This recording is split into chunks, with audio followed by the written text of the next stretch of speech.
Welcome everyone. It is now 2 p.m. in Eastern Time, so let's go ahead and get started. So, hello and welcome, as I've been saying. My name is Lauren Harrington, and it is my great pleasure to welcome you all to today's How To Hour. Now, before we get started, I have a few quick announcements to make. First of all, today's webinar will follow the How To Hour format, which means that the first part of the session will consist of a presentation that's coming to you from one of our very own experts in the Aavso. And after that, we will have an extended Q&A session. During that time, we'll try to address all of the questions from the audience. So if you are interested in DSLR photometry and you have some questions that you've always wanted to ask an expert, today's your lucky day. All you have to do is click on the little icon at the bottom of your screen that says Q&A, type your question into the box that appears, and hit submit. You can submit as many questions as you want at any point during the How To Hour. Don't worry, it's not going to interrupt the presentation if you do so during the presentation. Next, if at some point during the webinar you experience technical difficulties with audio, we are unfortunately not able to help from here. However, you might be able to fix your audio yourself by clicking on that little up arrow button that's next to the mute icon in the bottom left of your Zoom window, and then tinkering with the audio settings. That's a button that will appear in the menu. All right, finally, we would like to thank and acknowledge our sponsors, DC3 Dreams and Voice Astro. DC3 Dreams provides high-end observatory automation and web-based multi-user remote imaging. The Aavso net observatories use DC3 Dreams ACP Expert for the Bright Star monitors and other programs. The Aavso Photometric All-Sky Survey project, also known as APAS, has used ACP Expert's AI scheduler to automatically acquire over 500,000 star fields, hands-off, at a rate of 1,000 square degrees per night. This has resulted in photometry for over 128 million objects in about 99% of the sky. The Boyce Research Initiative and Education Foundation provides online astronomy education, observatory resources, and research experiences to students, student teams, and schools in order to learn how to perform observations, conduct research, and publish their results in scientific journals, such as the Journal of the Aavso. Please check out their webpage to learn more about their work. All right, without any further ado, ladies and gentlemen, please allow me to introduce your instructor for the next hour. She's a retired physician with an interest in astronomy that dates back to her days in high school. She got her first CCD camera in 1999 and decided she wanted to put it to good use doing some real science, so she learned how to do photometry. 6 years ago, she added a DSLR to her photometric toolkit, and today she'll be teaching us all about the ins and outs of DSLR photometry. Ladies and gentlemen, please give a warm welcome to Dr. Barbara Harris. Hi, everyone.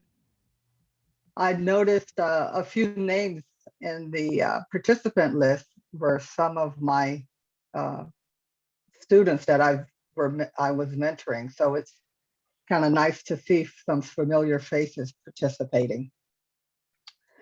So today I'm going to talk about DSLR photometry.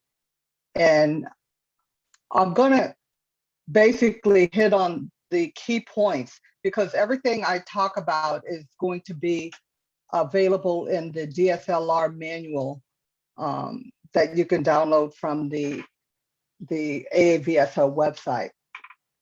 So Lauren has given a great introduction of who I am. I'm a retired physician. I live in Central Florida, halfway between Orlando and Daytona Beach. I have a third-story observatory that's a 10-foot dome housing a 16-inch Schmidt Cassegrain on a 1200 astrophysics mount. This has a Proline CCD attached to it, and this is how I do my CCD photometry. I also have a 80mm refractor on top of that with the Canon 40D attached to that. And I do some DSLR photometry with that setup. So I've been doing CCD photometry for about 20 years. So why did I add DSLR photometry to my my toolbox. In 2015, there was a bright nova in Sagittarius. It became really bright as fourth magnitude, and I wanted to be able to do photometry on it, but it was too bright for my CCD and 16-inch telescope setup. So I decided to put my DSLR to good use because there had been a lot of activity with DSLR photometry from the 2009 Epsilon Aurigae eclipse, where AAVSO had a citizen sky project where they instructed people on how to do DSLR photometry. So I put my Canon 40D and an 18 to 55 millimeter kit lens on a tripod to good use, obtaining data on this particular nova. So what class of variable stars are amenable to DSLR photometry? Theoretically, any variable star can be amenable to DSLR photometry, as long as it's in the magnitude range of your equipment. I love to do eclipsing binaries, and I've done light curves of eclipsing binaries with DSLR photometry. I like to monitor very bright variables like Betelgeuse, especially last year when Betelgeuse underwent that unusual dimming period. I was able to monitor it with DSLR. So like I said, everything I'm going to talk about today is in the AAVSO DSLR Observing Manual. And you can download this for free from the AAVSO website. Let's talk about our equipment. The first thing you're going to need is a DSLR camera. And many of you may have a DSLR that you use for general photography or pretty picture astrophotography. If you don't have a DSLR and you're thinking of buying one, you don't need to go out and buy the fanciest DSLR out there. In fact, we want something that's very basic. Most of today's DSLR cameras are 14-bit cameras, but even if you have an older 12-bit camera, you can still do photometry with that camera. The thing that you're going to have to do with doing photometry is you want to turn off all the automatic functions that are involved in your camera. And we're talking about things like long exposure noise reduction or in-camera dark correction. You don't want any of that on when you're capturing your images. The big key to your DSLR is that it must be able to save the images in a raw format. JPEG images are not amenable to photometry. So you need to save your data and be able to your camera needs to be able to save it in a raw format. So now that you have your camera, you have to decide what to attach the camera to. Is it going to be a lens or a telescope? One of the advantages of having a lens attached to the camera is that a lens will give you a larger field of view. When you have a larger field of view, you have a better choice, a larger choice of comparison stars to measure your variable with. If you're going to use a lens, ideally a fixed focal length lens is best, but even with care, you can use a variable focal length lens. Like when I first started with DSLR photometry, I used an 18 to 55 millimeter variable focal length lens.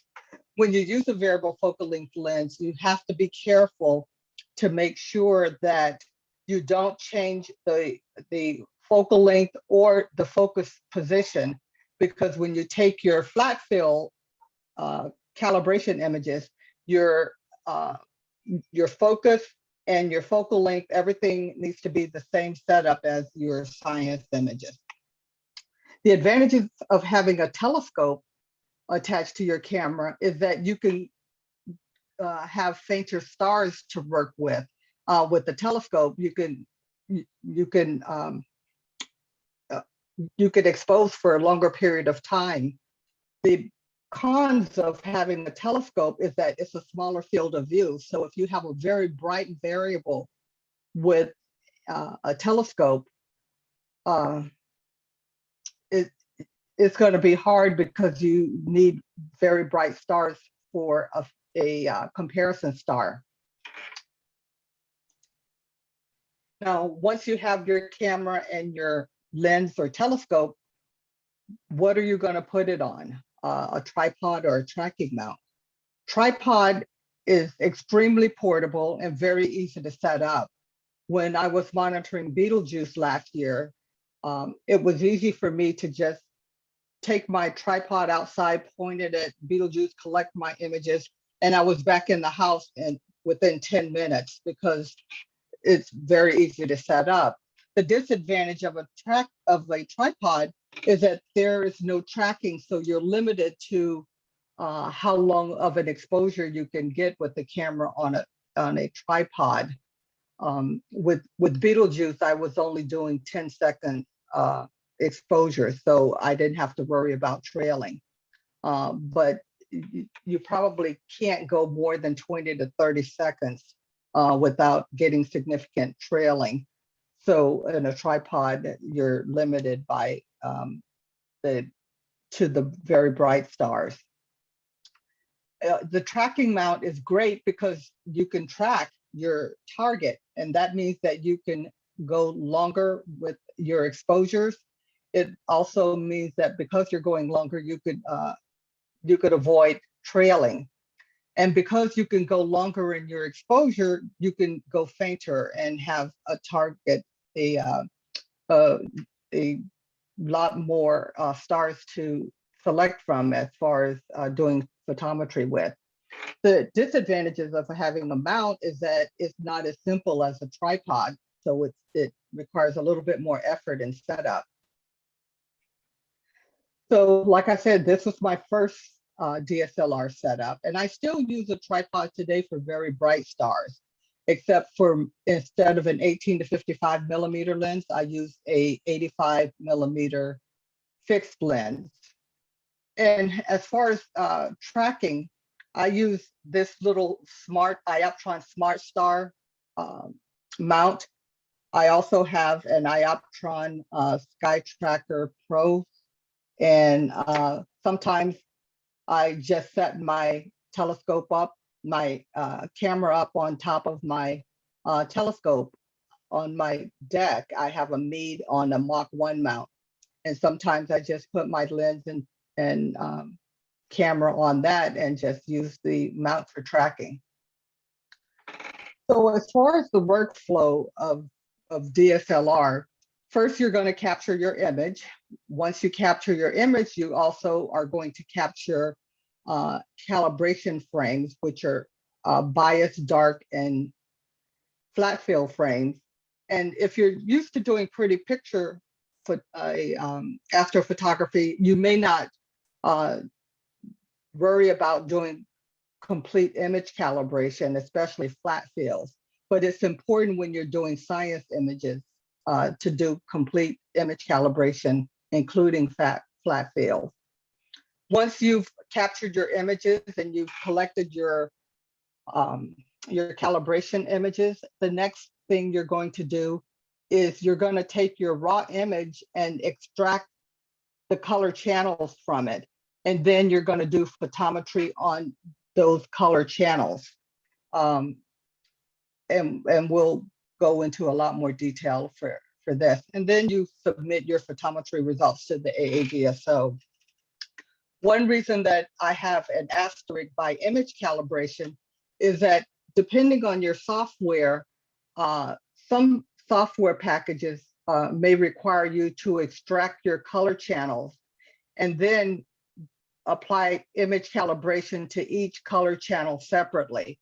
So the number 2 and number 3 may be switched depending on what software package you use. Most of what I use is in this order, in that you do image calibration and then you separate out your color channels after you calibrate your image. Now, also before you go out and take your images, one thing that I recommend is look in Appendix A of the DSLR manual, and on page 93 of the DSLR manual, it's called DSLR camera testing. And what you're going to do here is basically determine what the system offset is for your camera. Every camera has a system offset, meaning that for a 14-bit camera, you have shades of going from 0 to 16,384. But there's a system offset. Instead of it starting at 0, it starts at a certain number above 0. So for my Canon 70D, my system offset is 2048.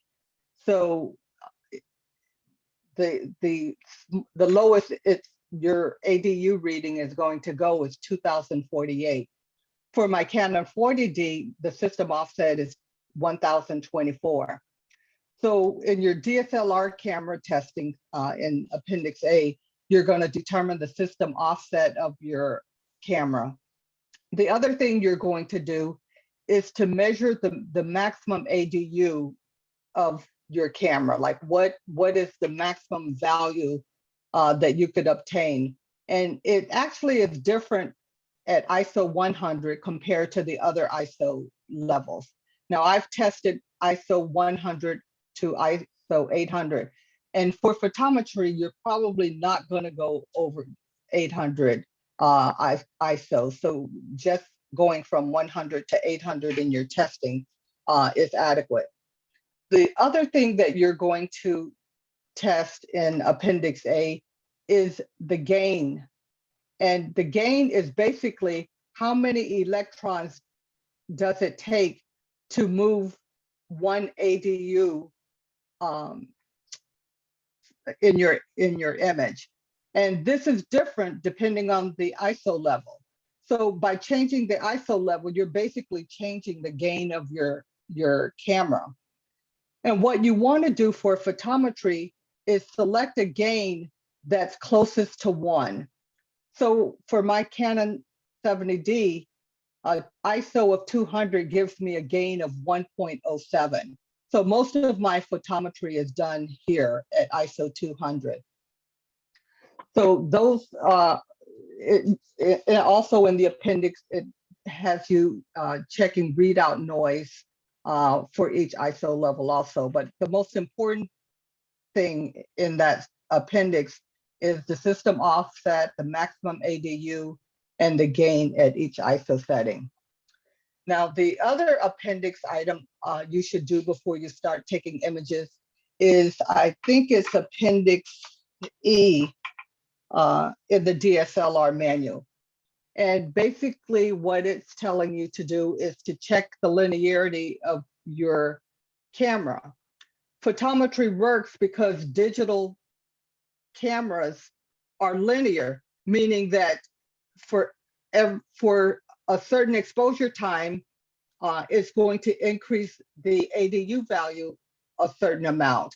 And you can plot this and it should give you a linear curve up to a certain point. And I've done the linearity curve for my Canon 70D, and this was done at ISO 100. So it's gonna saturate at about 14,000 for ISO 100. If I had done it at 200 or 400, it would saturate closer to 16,000 ADU. But these are important items that you should do before you start taking your images to know what ISO setting to use and to make sure that you stay in the linear region of your camera. So once you've done that and you want to go out and take your images, you figure out what your target's going to be, and you set your ISO value depending on the previous slide. Like for my Canon 70D, my ideal ISO setting is going to be 200. For my Canon 40D, my ideal ISO level is going to be 400. So you set your ISO to one of those values. The other thing that you concentrate on in pretty picture astrophotography and general photography is that you want the best focus possible. In DSLR photometry, you don't want perfect focus. You actually are going to defocus your image so that your starlight is spread out over several pixels. So it's contrary to what most of you have been doing if you've been doing astrophotography. So we'll talk about it a little bit in software, but in your software, you have to be able to measure how wide your star image is to make sure that it's spread out over enough pixels. Because if it's finely focused, if it's too focused, your photometry may suffer because you're undersampling your star target and comps. The next thing you're going to do if you're using a lens is set the f-stop. Remember that the smaller the f-stop, the more wide open the aperture of your lens is. So if you have a faint target, you want the lowest ISO, you want the lowest f-stop. But if you have a bright target, like when I was doing Betelgeuse, I don't want a wide open aperture because it's going to saturate really quick. So for very bright targets, usually you increase the f-stop, but you want to stay below f7. So you don't want to go higher than that. So with a very bright star, you want a higher f-stop than a wide open aperture. The other thing you need to do is you want to determine what exposure time you need. And this takes some practice, and after some practice, you can get an idea of, it looks like the variable is about 7th magnitude. So you have an idea of how much time it takes to expose to get a good signal to noise ratio of your target. And you want a good signal to noise ratio of your target, but you don't want to saturate your target. And not just your target, but you should have an idea of what comp stars you're going to use in your field so that you don't saturate your comp stars also. So this is one of my my images of Delta Cephei. I follow this star pretty regularly. And this is actually a very focused image of the field. The stars are very nice and focused. And I usually do my photometry in Maxim DL. So what I do is when I look at my target and I have aperture rings around my target, which is Delta Cephei. And we measure something called the full width at half max, FWHM. And it stands for full width half maximum. And what it's doing is that it's measuring how wide the star is at half of its maximum brightness. And this says that it's 2.979 pixels.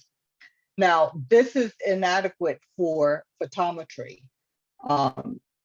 This is undersampling for photometry, for DSLR photometry.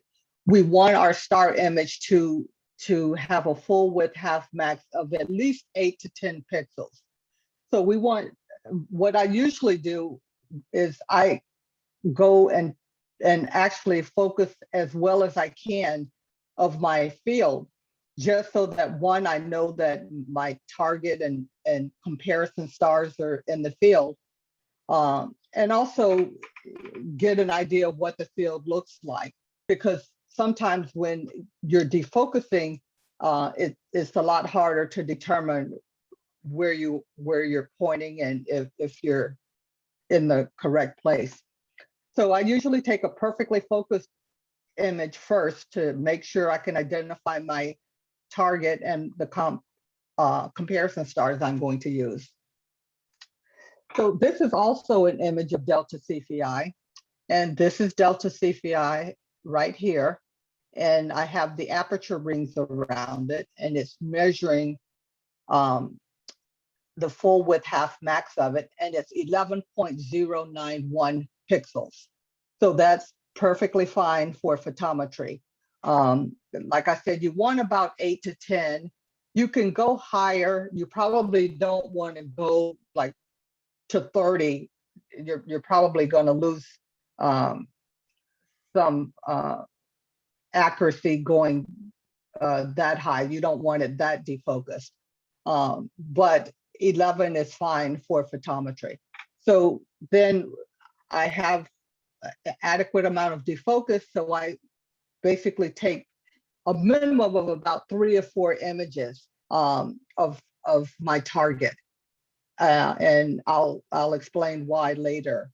So once you've captured your image and you've, like I said, I take about a minimum of about 3 or 4 images of my target. And I've made sure that my pixel, that my target star is spread over at least 8 to 10 pixels. I've made sure that there's a good signal to noise ratio. I've made sure that my target isn't saturated, because if your target is saturated, it's worthless. You can't do anything with that.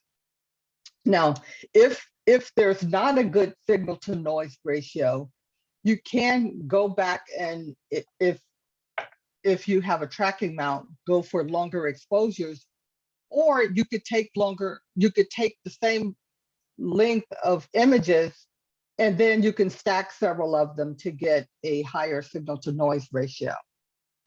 So once you've captured your target, you want to do your calibration images. And unfortunately, I don't have a whole lot of time to go into how to do calibration images. But quickly, a bias frame is basically the shortest possible exposure of your camera. And most DSLR cameras, the shortest exposure is either 1/4000th or 1/8000th of a second. And you want to collect a minimum of about 16 of these and then combine them to get a master bias frame. These also should be the same ISO setting as your science images. The next calibration image is you want to capture a dark frame to decrease the noise in the image. Dark frames are taken at the same length as your science frames and at the same settings, as far as same ISO settings, same f-stop. Everything else is the same, and especially for DSLRs at the same temperature. You want to do at least 16 of those and median combine those for master dark frame. The flat frames are some of the hardest frames for people to kind of get an understanding of and to do. Flat frames basically are images that take an image of an evenly illuminated source, and what it does is that it reveals any artifacts or asymmetries in your camera's optical stream. For my DSLR camera, I use a Gerd Newman EL panel. I usually use a cloth over my lens and fold it several times, so that in an exposure of about 1.5 to 2 seconds, I get about 2/3 of saturation. So like I usually shoot for about 10,000 ADU for my flats. And I try to do no more than 2 seconds for my flats. And I usually take about 16 flat frames and combine them to get a master flat. One of the things I don't like about this particular EL panel is that it's just one intensity. So if it's too bright, the way you're going to decrease the brightness is basically like you can use a t-shirt and fold it over several times over your lens to decrease the brightness. For my large telescope for CCD, the flat panel that I use for that has adjustable brightness for the flat panel. Now, the DSLR Cmos sensor has red, green, and blue pigments over them. So you have a monochrome filter, and then you have what's called a Bayer filter array of red, blue, and green filters painted over each pixel. And there are 2 green pixels for every blue pixel in a Bayer filter array. And what when we take an image, what we're doing is the light is hitting each of those filters, and each pixel is only going to obtain the light for one color. So what we're going to do is we're going to extract those colors to do photometry on them. And when we do photometry, whether it's CCD photometry or DSLR photometry, we're doing it on color filters. We're not just taking a black and white image. We're taking an image through a color filter. And for CCD cameras, we use photometric filters. And the most common photometric system is called the Johnson-Cousin photometric system. And it basically designates a peak wavelength and a bandwidth for each color filter.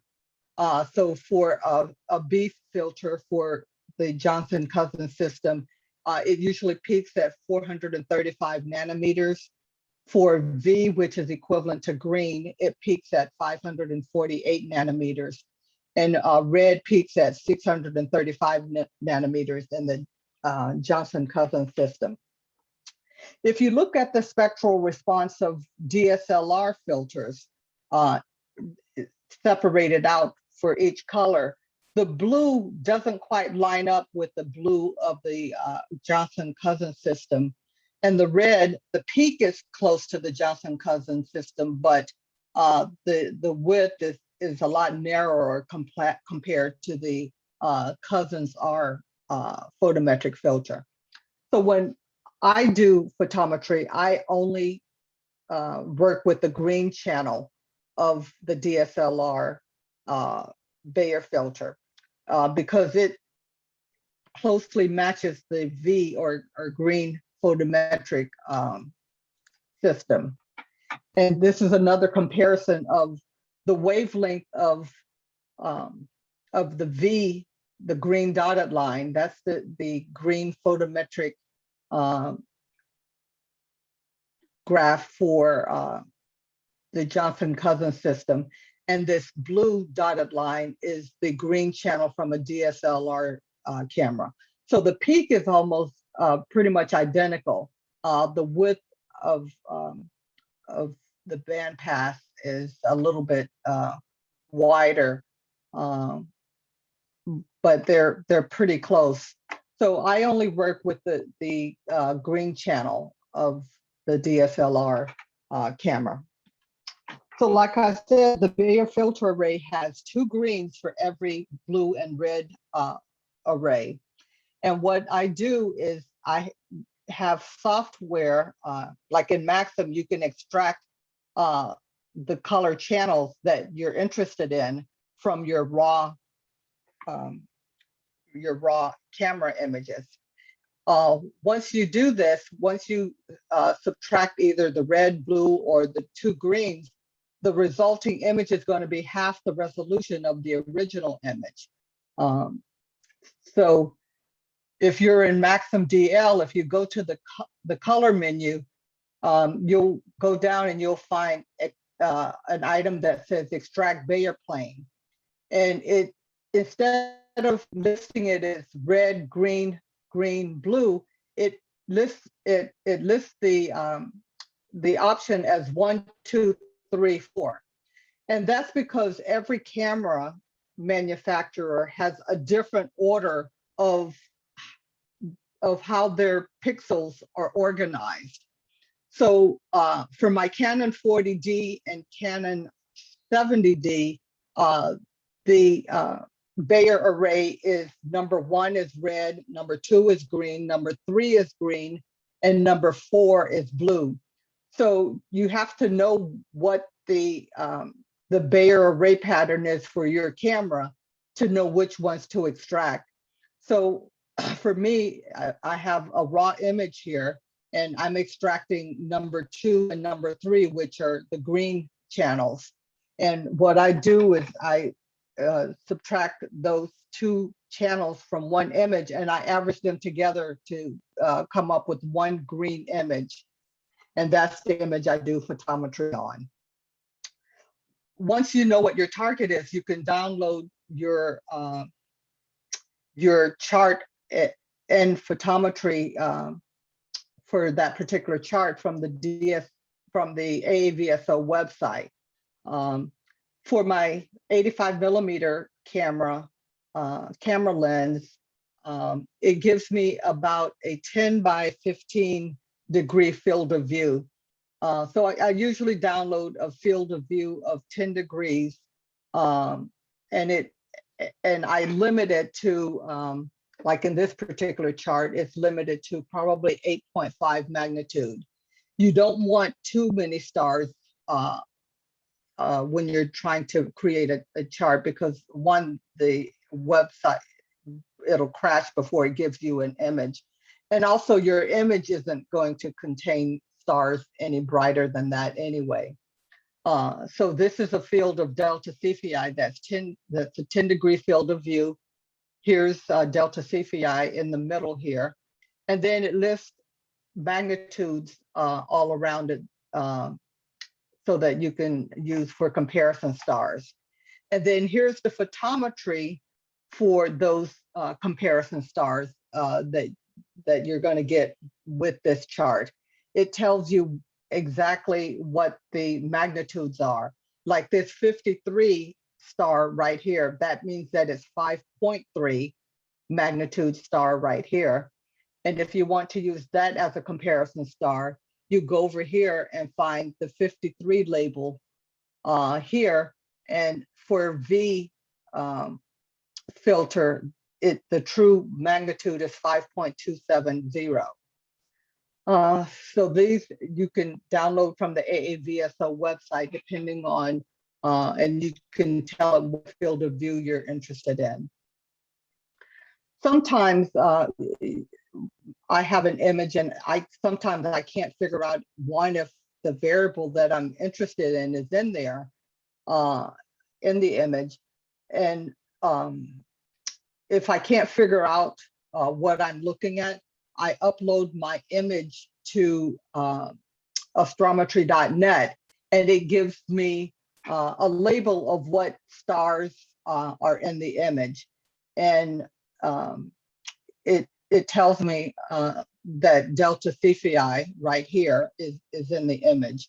And so it kind of tells me that, yes, my variable is there, and other stars that I'm interested in is in the field of view. So some of the software that you can use can be a problem for DSLR photometry, because some software, like our own VPhoto software on the AAVSO website, you can't subtract the color channels from the raw image. So you have to have software that you can extract the color channels first. And once you do that, you can use VPhoto software. Other software, like I said, I use Maxim DL. Maxim DL fortunately can do everything. I calibrate my images from Maxim. I extract the color channels. I perform photometry in Maxim. And when you perform photometry, it creates a file of your photometry that you can then submit to AAVSO. AIP for Win also is software that you can pretty much do everything in. Iris is good. Iris is free, so that's a big plus. Iris has kind of a steep learning curve, but it's very good, and you can do everything MuniWin is another photometry software.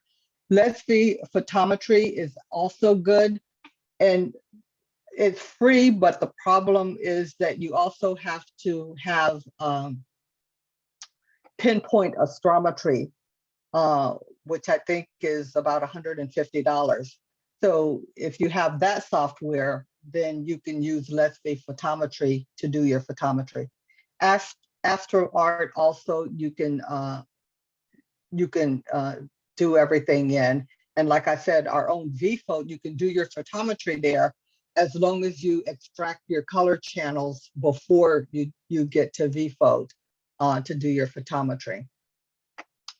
So like I said, I use Maxim for my photometry. You're basically telling Maxim that this is my target, delta Cephei, and these are two comparison stars. One is a comparison star and one is a check star that I'm going to use.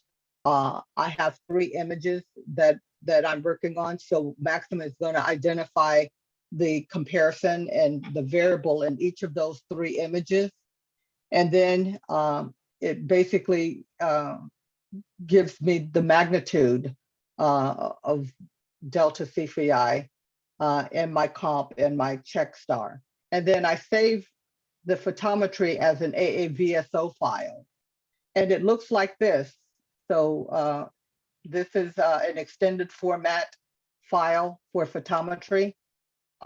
It gives me 3 different magnitude readings for the 3 different images I had for delta Cephei. And so these are the 3 magnitudes, 4.054, 4.035, and 4.041. And the reason I do multiple images is that for a star like delta Cephei, where it's not going to vary much on like a 10 or 15-minute time that I collect my images, I basically average these 3 magnitudes together to get this one final magnitude of 4.043. And I use the standard deviation of these magnitudes as my error. And so this is what I submit to AAVSO. That's measuring just one image, or an average of 3 images of delta Cephei. It also averages the time of the 3 times. And so this is the file that I submit to AAVSO.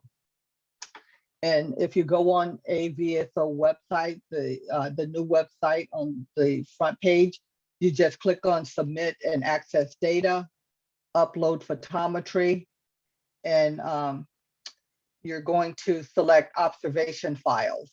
And you select observation files, and then you find that file on your computer and submit it. One thing that I want to mention is that when you submit your results, you're going to submit them not as a V filter, but as TG, which means tricolor green. There is something called transformation, where you transform your tricolor magnitudes, your tricolor green, your tricolor blue, or your tricolor red magnitudes into, you're transforming it to the Johnson-Cousin photometric system. This takes a lot more work. It can be done by imaging a field like M67 that has standard stars, or there's a list of standard stars in the sky that you can image and calculate the transformation coefficients for your system. For DSLR also, there's a spreadsheet that you can do that you can use to transform your images to the Johnson-Cousin photometric system. And if you're going to do that, you're going to need at least about 7 comp stars to be able to transform your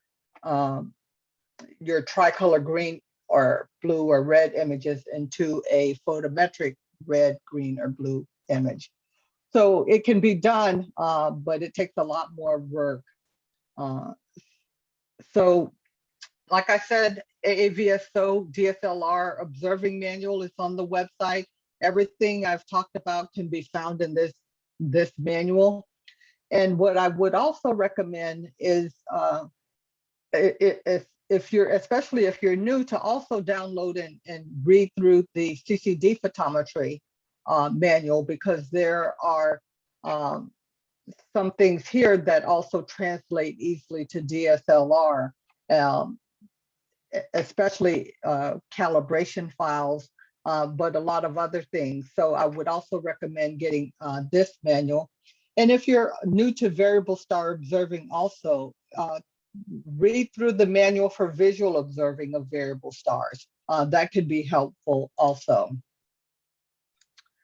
So I know this was a lot, but like I said, everything can be done through, everything I mentioned can be found in that DSLR manual. And if you still are having problems, there are mentors in the AAVSO, including myself, that will help you. So let's have questions. Thank you, Dr. Harris.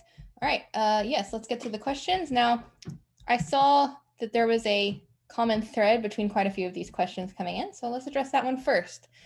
We had a lot of people asking about how does it affect photometry if you're using a modified DSLR, whether completely clear of filters or with a modified infrared filter that passes a little bit more hydrogen.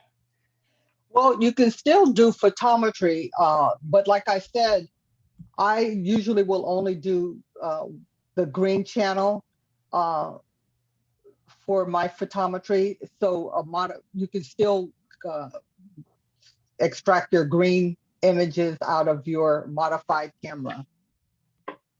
If you want to do photometry of the red and blue, I usually recommend transforming those if you're going to submit red and blue data.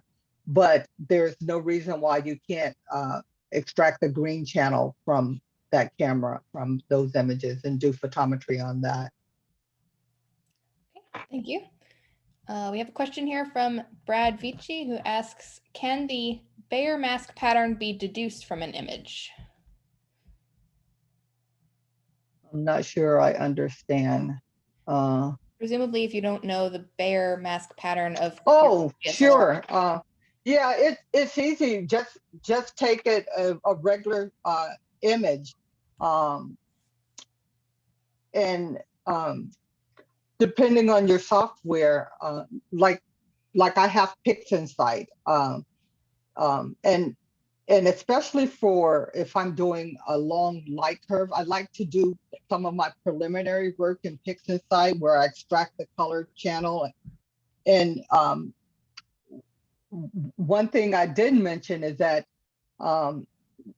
what's recommended in the manual is to extract the color channels before you debayer. So you're not really debayering. You extract the colors from the raw image, and then you're doing photometry on that. In AIP for Windows, that program, it actually does a bilinear interpolation, meaning that it debayers the image, and then it takes out the color channel. It takes out the green or red or blue channel. And actually, I like that best. And I've started doing that because if you do an interpolation or demosaic the image first, and then you separate out the color channels, the image is going to be the same resolution as your original raw image. And that can be significant because if you're using a lens, the star images can be very, very tiny. And if you extract the color channel and you're taking out an image that's half the resolution of that original, then the stars are even tinier. So I like using a bilinear interpolation. And according to the manual, if you're going to debayer your raw image, the there are several algorithms for demosaicing or debayering. They recommend only the bilinear for photometry. So you could figure out what Bayer pattern by just taking a regular color image of something outside or some person, and then like opening it in PixInsight and selecting the different Bayer patterns and see which one gives you the correct color rendition. So and there's not a whole lot of combinations of what the pattern can be. So it's easy to do, just take a regular image of something and put it in your software and debayer it and see what gives you the best rendition. And that's going to be your Bayer pattern. All right, thank you. So we had in here several different questions about software while we're on the topic. One was from Blake Nancaro, who asked, can Canon Digital Photo Professional do color channel extraction? No, because I have that. I don't think so. It'll convert it to color, but it can't extract the separate color channels. It can't separate out the three color channels. All right, thank you. We have a question here from Jose Bosch, who asks, what is the maximum air mass that you recommend for doing good photometry? I can't convert it to air mass, but I try to stay about an altitude of 30 degrees above the horizon. Okay. Going below that, you really start to introduce error in your photometry. So I stay above 30 degrees. I'll have to calculate what that is in air mass, but basically an altitude of 30 degrees. Okay, thank you. Good answer. We had several different questions here that were all relating to exposure. So I'm going to go ahead and read those out in order. We have a question here from Gary Shaw, who would like to know, what percentage of full well depth would you recommend trying to achieve when you're setting your exposure? Your software should be able to measure signal to noise ratio. So what I do is I take an image of my star field and I put it on the computer, and I make sure that my target and comp stars are there. But your software should be able to measure the signal to noise ratio of the stars in your image. So if you put your cursor over a particular star, you should be able to measure the signal to noise ratio. Ideally, you want a signal to noise ratio of about 100 is what I usually shoot for. Anything over that is even better, as long as it doesn't reach saturation. I usually try to stay about 1,000 or so below saturation, just to be safe. Okay, thank you. Speaking of saturation, the next question is from Gregory Wandless, who has asked, how do you determine if your star is saturated? Like I said, for all those software packages I mentioned, they should be able to measure the amount of the ADU value of your star.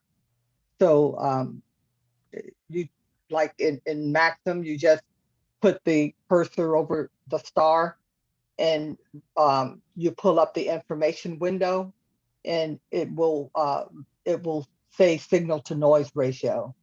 So in the information window in Maxim, it gives you the signal to noise ratio of whatever you have your cursor over. It also gives you the full width half max of that particular star. So all of that you can see in the software. In Maxim, like I said, it's in the information window. Thank you. Antonio Celia has asked, when you are setting out to shoot a target, Do you take at the start some test pictures to analyze the safe exposure time and make sure that you're not out of the linear region? Yes, I do.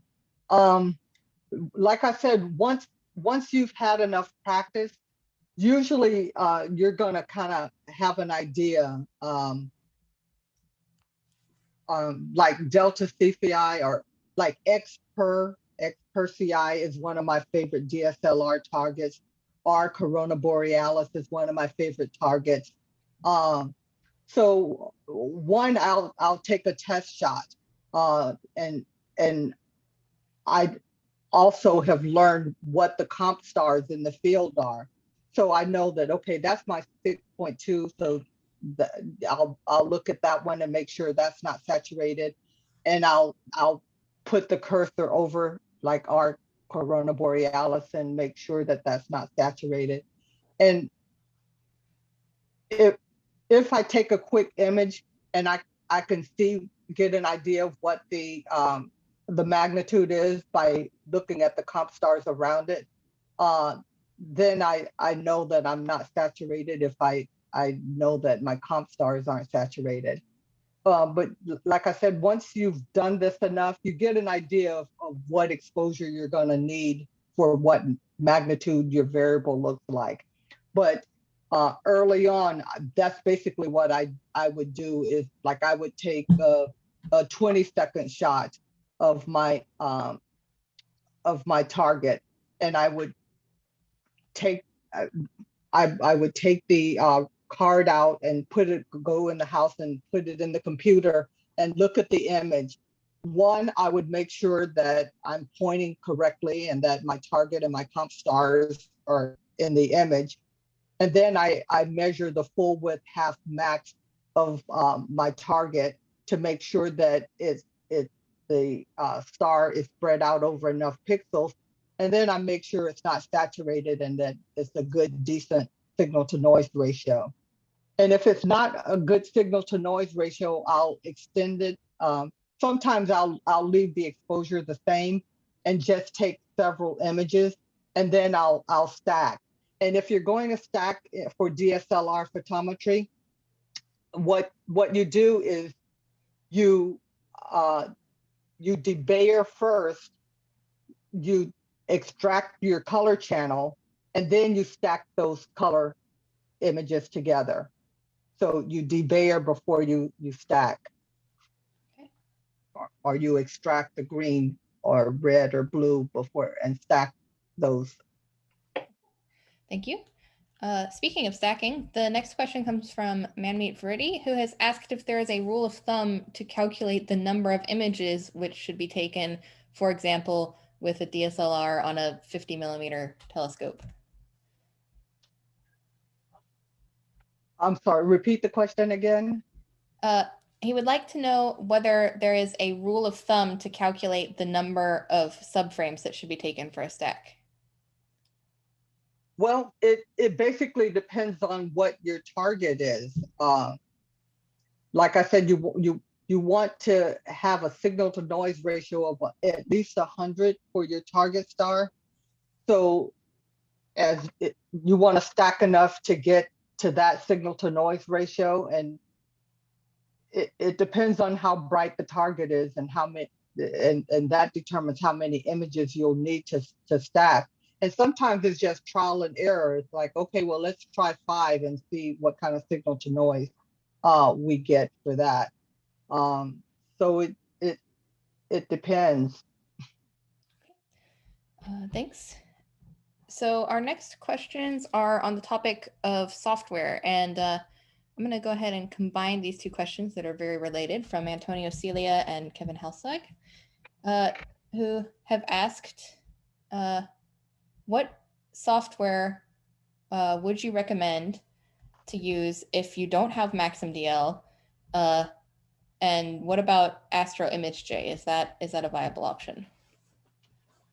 You can use Astro ImageJ for photometry, but I'm not sure that you can extract your color channels from that.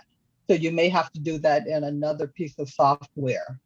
And then you can once you extract your color image, then you can do photometry of that image in Astro Image J.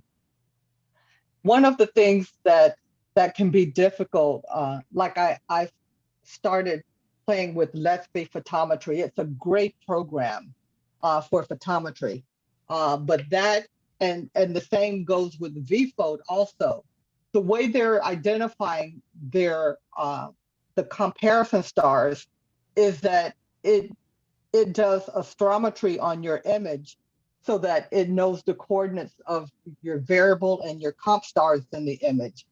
And one of the problems with that is that when you defocus an image for DSLR photometry, it makes it a lot harder to do astrometry on. So I've tried VPhoto and Let's Be Photometry doing photometry with DSLR, but sometimes it fails because of the defocusing routine that you have to use in DSLR photometry. It's a lot harder to do astrometry on those. I have used VPhoto and Let's Be Photometry, but that's one of the issues of having to do astrometry to identify your target and your variable stars. In AIP for Windows and for Maxim, you don't have to rely on astrometry. You basically you have to know where your stars are in the image, like which one's your variable, which one's your comp, and you basically click on those. Like you in AIP for Win, you click on your variable, and then next you click on your comparison stars in the image. So though I like that for DSLR photometry, because sometimes because of the amount of defocusing, it can be difficult to do astrometry on those images. And like I said, VPhoto and Let's Be Photometry relies on astrometry to identify the variable and the comparison stars. Also, Iris, you don't need to rely on photometry.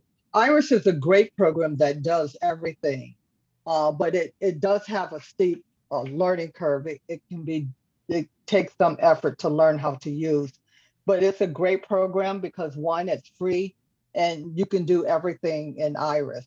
You can extract your color channels and do photometry, do your image calibration, do photometry, all in that one package. So it's a nice program, but it takes some effort. Okay, thank you. We have two last questions here about software. They should be pretty quick ones. Ken Mayfruit has asked, what about PixInsight? Is that valuable for photometry? Yes, like I said, I just purchased PixInsight, and you actually can't do photometry in PixInsight, but everything up to the photometry, PixInsight is great for doing. And like a few nights ago, I did, I collected images for Algol, Beta Persei. It's an eclipsing binary. And I have 197 DSLR images for Algol. And some of the programs for batch processing a large amount of files like that, for Maxim, it's good batch processing that for my image calibration. But when it comes to extracting the color channel, the green channel, there's no good batch processing routine for that in Maxim. So PixInsight has a great script for batch processing that, where what I did for that particular group of images, those almost 200 images, is that I did a bilinear demosaicing routine in PixInsight on all of the 197 images. And then there's a script in PixInsight where you can extract a color channel. You basically tell it to extract the green channel, and it saves those images. And then you can't do photometry in PixInsight, but then you go to another program to do your photometry. So that's one great thing. Like if you have PixInsight that you've been using to do pretty pictures, you can do some of the work in PixInsight, but you can't actually do photometry in PixInsight. But it has a lot of great features for doing the preliminary work up to doing the photometry. Thank you. Let's see, while you have been answering that, we've had a couple extra questions about software come in. We have Timothy Weaver has asked about using Serial, which he says extracts the color channel and converts the DSLR images into FITS files. He wants to know if that would work suitably. Yes, actually, I just found out about Serial about a week or two ago and started playing with it. So it will do almost everything I just explained in about PixInsight. You can do that in Serial. Now you can't do the photometry in it, but you can do everything else like calibrate and extract the color channel in Serial. And it's a free program. It's actually a great program. And it basically does the same thing that I talked about in PixInsight. You, especially if you have a ton of images, like for an Eclipsing binary, like I had from a few nights ago. And it takes a long time. Like DSLR images are very, very large. So almost 200 images of DSLR images. It actually took me a few hours in PixInsight to calibrate, to do a bilinear debayering, and then to extract my green channel. So it took a few hours for those almost 200 images. But it's that and Serial are pretty good for that, especially when you have a very large amount of files like that. And like I said, I like to do eclipsing binaries. So usually I have a minimum of about 100 files for an eclipsing binary that I'm doing photometry for. Wow. Okay, thank you. Now we're going to move away from the software questions and start asking. Actually, I just noticed one quick question that says, can I use a filter? You don't want to use additional filters for your DSLR, just what's in the camera. Like you don't want to use light pollution filters or anything like that. All you're going to do is just use what's in the camera and then extract those color channels from the Bayer filter array. So you don't use any additional filters for DSLR photometry. Thank you. That's good. Also, while I'm looking at it, someone asked, can I stack images of a star taken over different nights? And that's not recommended since these are variable stars. So they may be different magnitudes for different nights. So you don't want to stack from different nights. If you're going to stack, it needs to be from a very small window of shooting, and it depends on your star also. Like if you have some cataclysmic variables that have some variability every 2 minutes or so, you don't want to stack those because you're going to lose that variability by stacking them. So something like a long period variable like a Myra or delta Cephei is a pulsating variable with a period of about 5 days, I believe. So taking a 10-minute window of images and stacking those isn't going to affect the variability. But if you have delta Cephei from one night and then delta Cephei from another night, you need to do those separately. You can't stack those. Okay. Thank you. We've already done that one. We have a question here from Stephanie Cypers, who has asked, how much does using a tracking mount affect the photo or make it blurry due to movement? I'm sorry, I was reading a question and wasn't paying attention. The question was, How much does using a tracking mount affect the photo or make it blurry due to movement? Well, because it's tracking, it should not be blurry. So if you have a tracking mount that's accurately polar aligned, if you're tracking your target, there shouldn't be any blurring. Your star should remain round. You shouldn't get any trailing. So you shouldn't have any blurring if you're tracking. All right, thank you. Kevin Halsag has asked, how do you define bright stars with respect to a tripod-mounted DSLR? Betelgeuse, for one.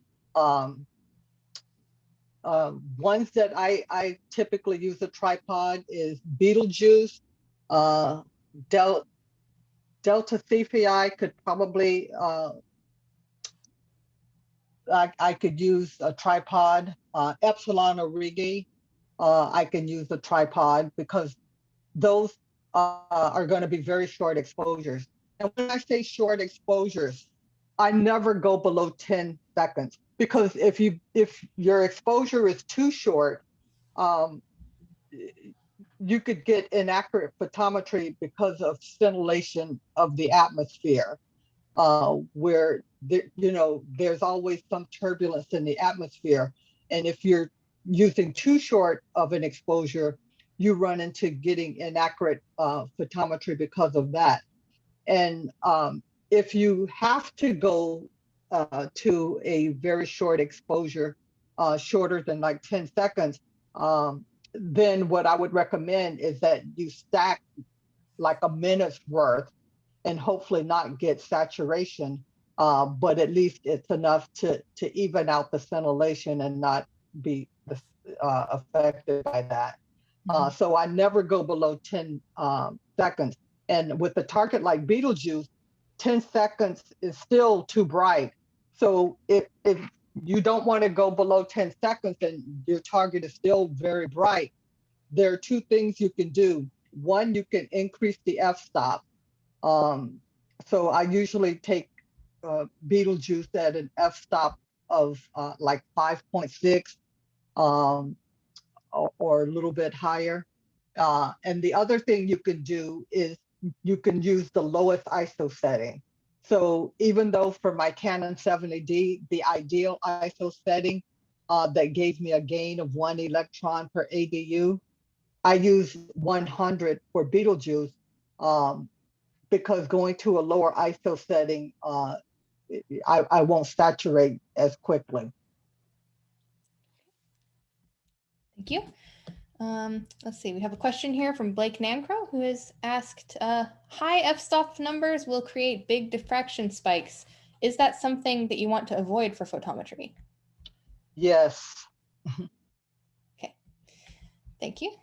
Like usually I try to keep my f-stop for my lens like between f2.8 and f7. I try to stay in that range. And while I'm staring at the question, someone, Andre asked if is there going to be an updated version of the DSLR observing guide, specifically including prime focus photometry with the telescope? I'm not sure the guide or there's any updates planned, but everything I basically mentioned can apply to prime focus of a telescope also. Like part of my photometry, I use an 80mm refractor with the Canon 40D attached. So everything I mentioned applies to that. The difference between that and my 85mm lens and my DSLR is that the telescope is going to have a smaller field of view. So you might be limited, like you're probably not going to be able to do Betelgeuse through a telescope because the field of view is going to be too small, that you're not going to be able to find comparison stars that are bright enough to use as comparisons. That makes sense. So yeah, so everything I've said applies to a telescope also. It's just that you're going to probably have different targets to choose from compared to your lens. Thank you. And while we're on the topic of education, let's go ahead and take some of the other questions related to that, like this one from an anonymous attendee who would like to know, when will you be giving the next DSLR choice course? I'm not sure. I taught a few of the DSLR choice courses, and I noticed, I'm not sure if he's still on here, but I noticed at the beginning that Mark Blackford from Australia was on here, and I took my DSLR course from him. So there are only a few of us that are willing to give the course. And because of health reasons, I had to stop. I enjoyed it, but it became overwhelming because we had recommended assignments due, and everybody wouldn't turn in their assignments on time, and you can't go to the next step until all the assignments were in, and it was tough for me to do as a course. Now I do a lot of mentoring, but I'm not sure if I'm going to be able to give another DSLR choice course, or who's able to give one. That's been one of the problems why they haven't had one in a while, is they haven't been able to find anyone that's willing to teach a 4-week choice course. But I do DSLR mentoring. Thank you. Speaking of mentoring, we had a question in here, which I don't see who asked. Oh, there we go. Cameron McEwing asked it. How do you connect with a mentor for DSLR photometry? Well, the mentoring program is open to any AAVSO member. So you have to be an AAVSO mentor to start with. And if you're interested, you could, I'll see what page it's on. But if you search the AAVSO website, if you put into the search block mentor, Sebastian Otero is the head of our mentoring program.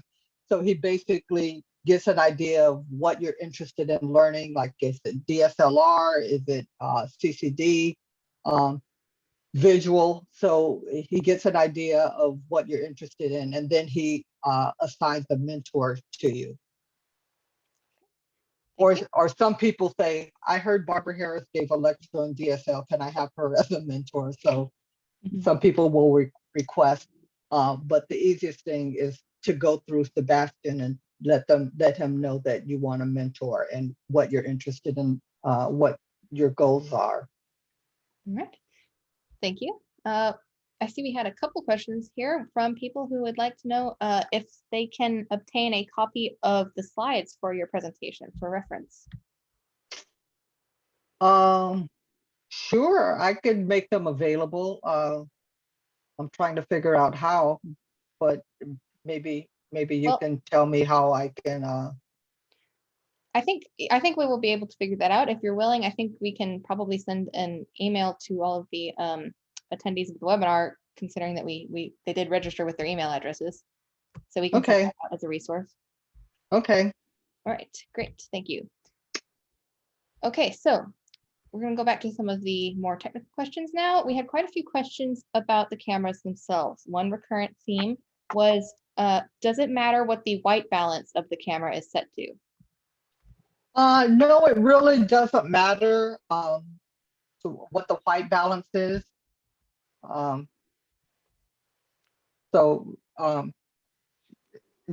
don't need anything special for white balance. All right, thank you.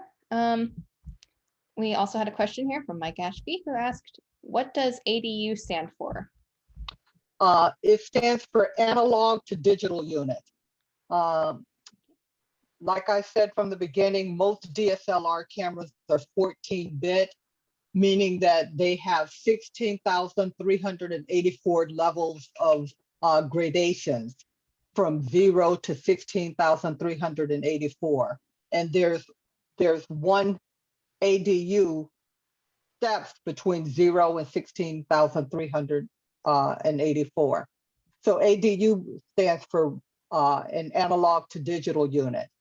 And like I said, the gain of the camera is how many electrons it takes to move from one ADU to the next level.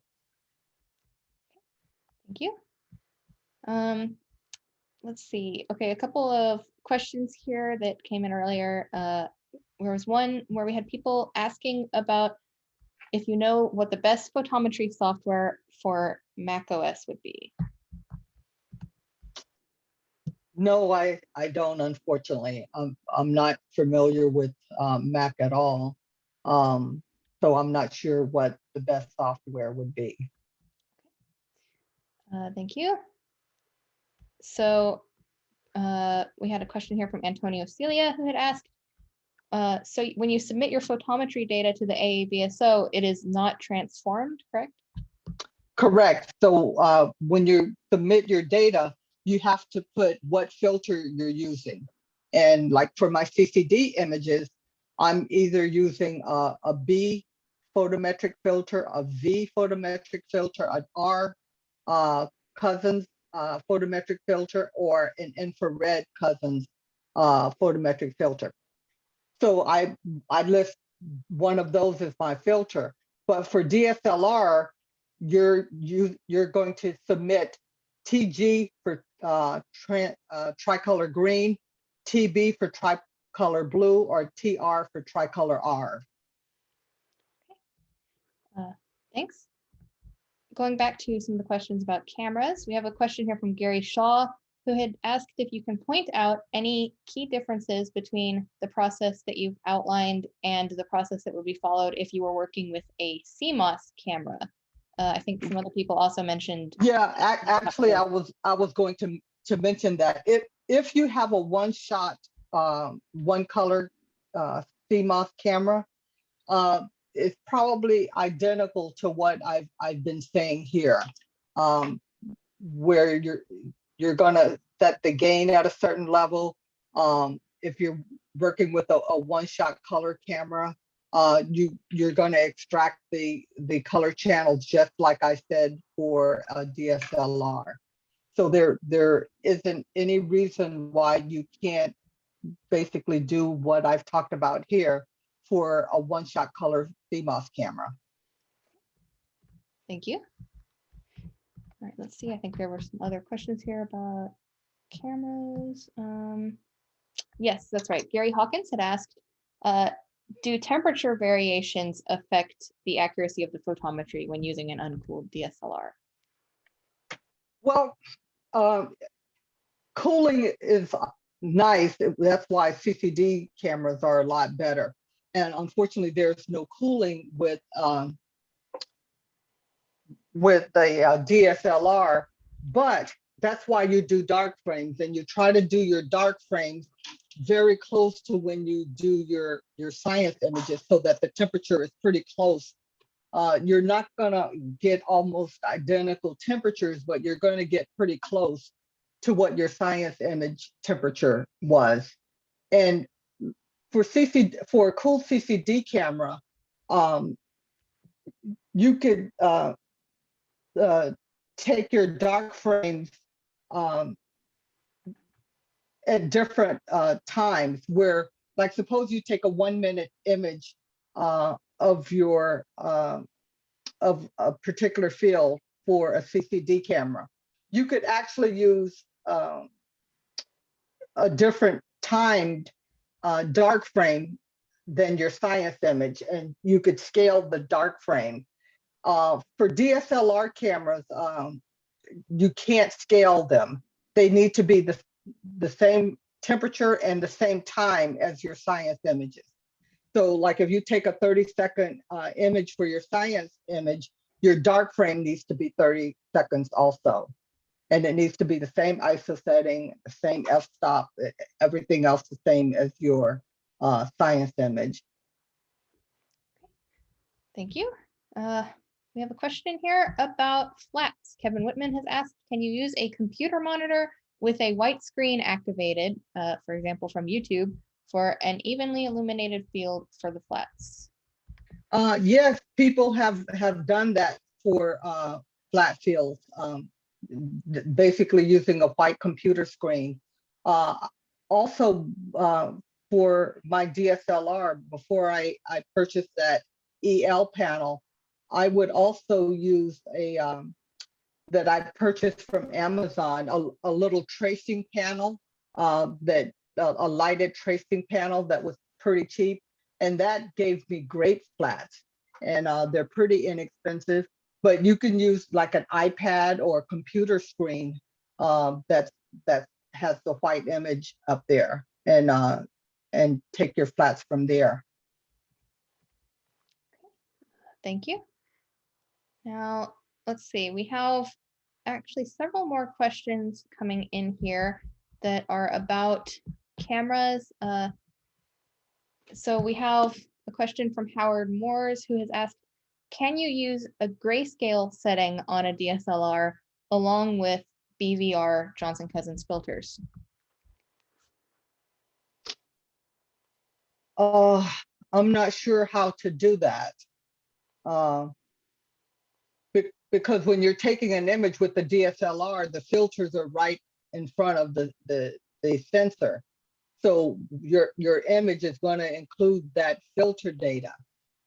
So I'm not sure how you can not take a color image with the DSLR. Yeah, thanks.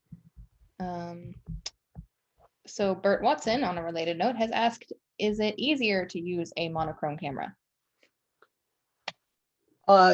If you're going to use a monochrome camera, you still need a filter in front of it.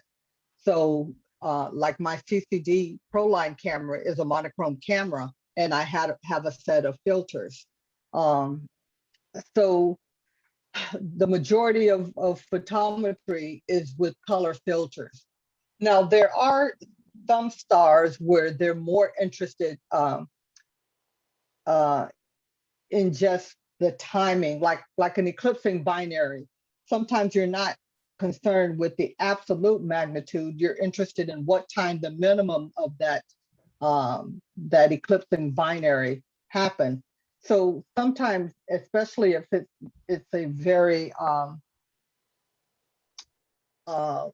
dim star, they might use a monochrome camera with no filter at all, or a clear filter, so that you have a lot more light reaching the camera.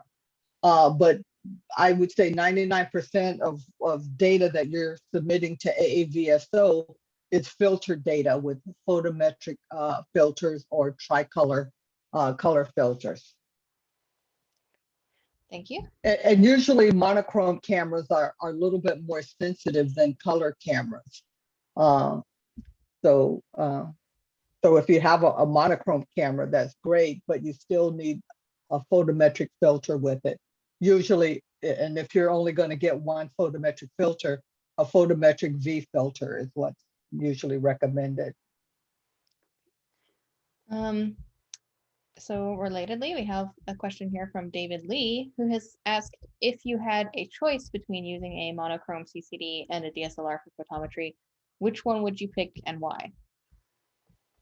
Well, I would say 80% of my work is with my my cooled CCD camera. And the big reason is, one, it's cooled. Two, it's a lot more sensitive.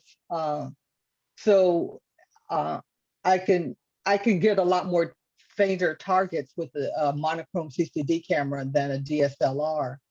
But for me, the advantage of the DSLR was to go after those targets that were hard to do with a 16-inch telescope and a very sensitive DSLR camera. Like I said, when I started, or the reason I wanted to do DSLR photometry is I wanted to track that nova, which got to 4th magnitude. Trying to do photometry on a 4th magnitude star in a 16-inch telescope with a sensitive DSLR, like even 1 second would saturate the star. And like I said, if your exposures are too short, then you run into inaccurate photometry because of scintillation. So you can't go too low as far as exposure. So the reason I got into DSLR photometry for me is to be able to capture those bright stars and do photometry on those bright stars that were basically overwhelming my CCD big telescope. Thank you. All right, one more question about cameras and filters comes from Leonard Embry, and he's asked, can you use a photometric filter with a color DSLR, for example, a visual filter? And if so, will you still need to debayer the image? I'm not sure that you should do that because it gets complicated because you there's no way of taking out the green filter, of the Bayer filter array. So having the combination of a green filter and a V photometric filter is difficult because the only way you could do that is to be able to take away all the color of the Bayer filter array and just have the light from the photometric filter, and I'm not sure how you can do that. Thank you. All right, so now I think we had a couple questions about tracking, like this one from Alva Couch, who has asked, is equatorial tracking required, or will alt-azimuth tracking do? Any tracking is fine as long as it tracks your star and it's maintaining the star as a nice round star. So any tracking. Okay, thanks. I would like to add on that a little bit myself.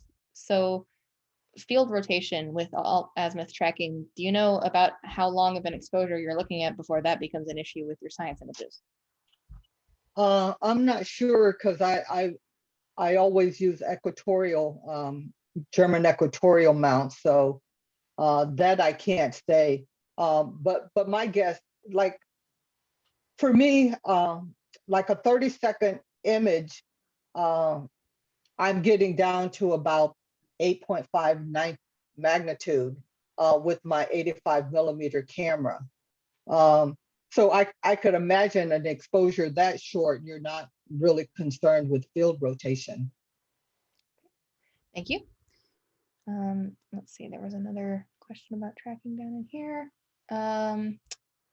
Well, I don't see it, but I remember what the question was. It was about a barn door tracker, and is that a good choice? And also about, do you have any idea how many AAVSO observers are using just the tripod, no tracking? That I'm not sure, and like I said, it depends on the target.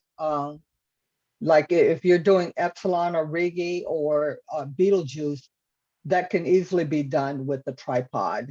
And like even though I have like an Ioptron Sky Guider Pro, it's a lot easier to just plop the tripod out there because I'm doing 10-second exposures, so it's real simple to set up. And there are a lot of targets out there that are bright like that you can do photometry on. Thank you. So we have some questions here that are somewhat related about doing photometry across the frame of the camera, like this one from Norman Gray, who would like to know if there's any software to automate the photometry extraction across a full image.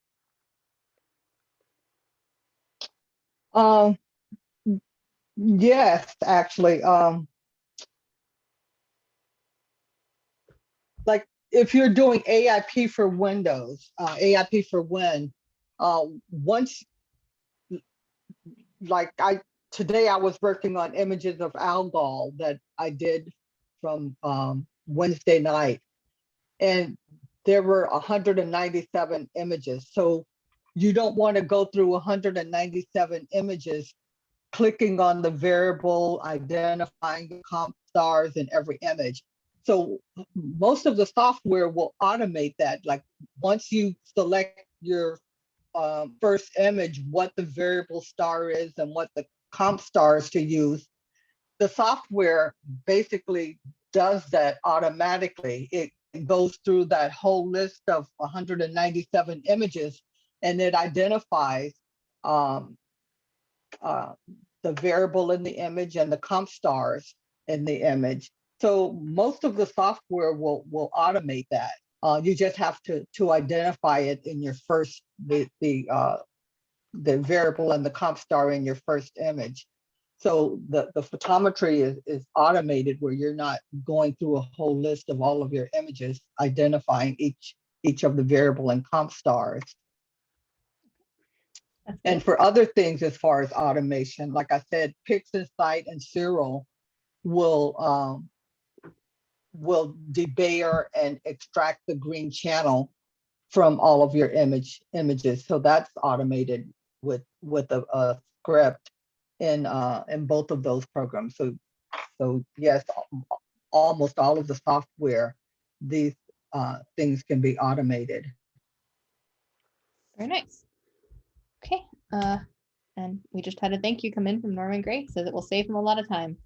So we have a question here that asked, yes, from Cameron McEwing. He asked, do you have to take care with the differences in atmospheric extinction across a wide field of view?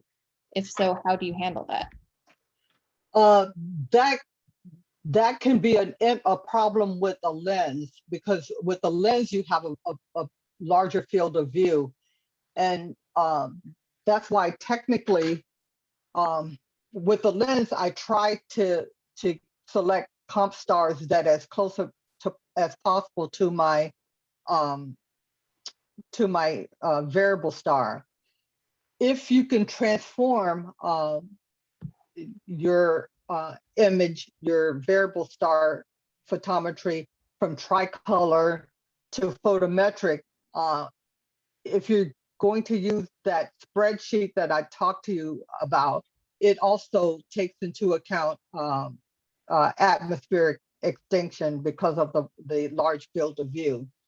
But if you're just doing photometry on the tricolor image, then no, you're not really taking into account that extinction that is involved over a wide field of view.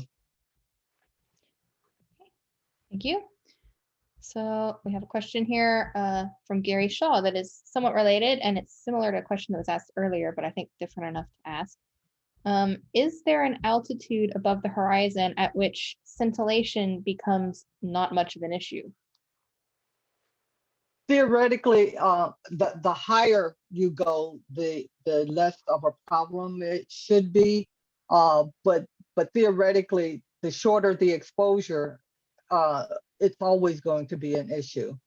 So try to avoid it at all altitude. Try to avoid those short exposures. Thank you. And let's see, we've got a question here from Ralph Rogg, who asks, is there a standard field of stars that are bright enough for DSLRs to calculate transformation coefficients? That I haven't put a lot of effort into exploring,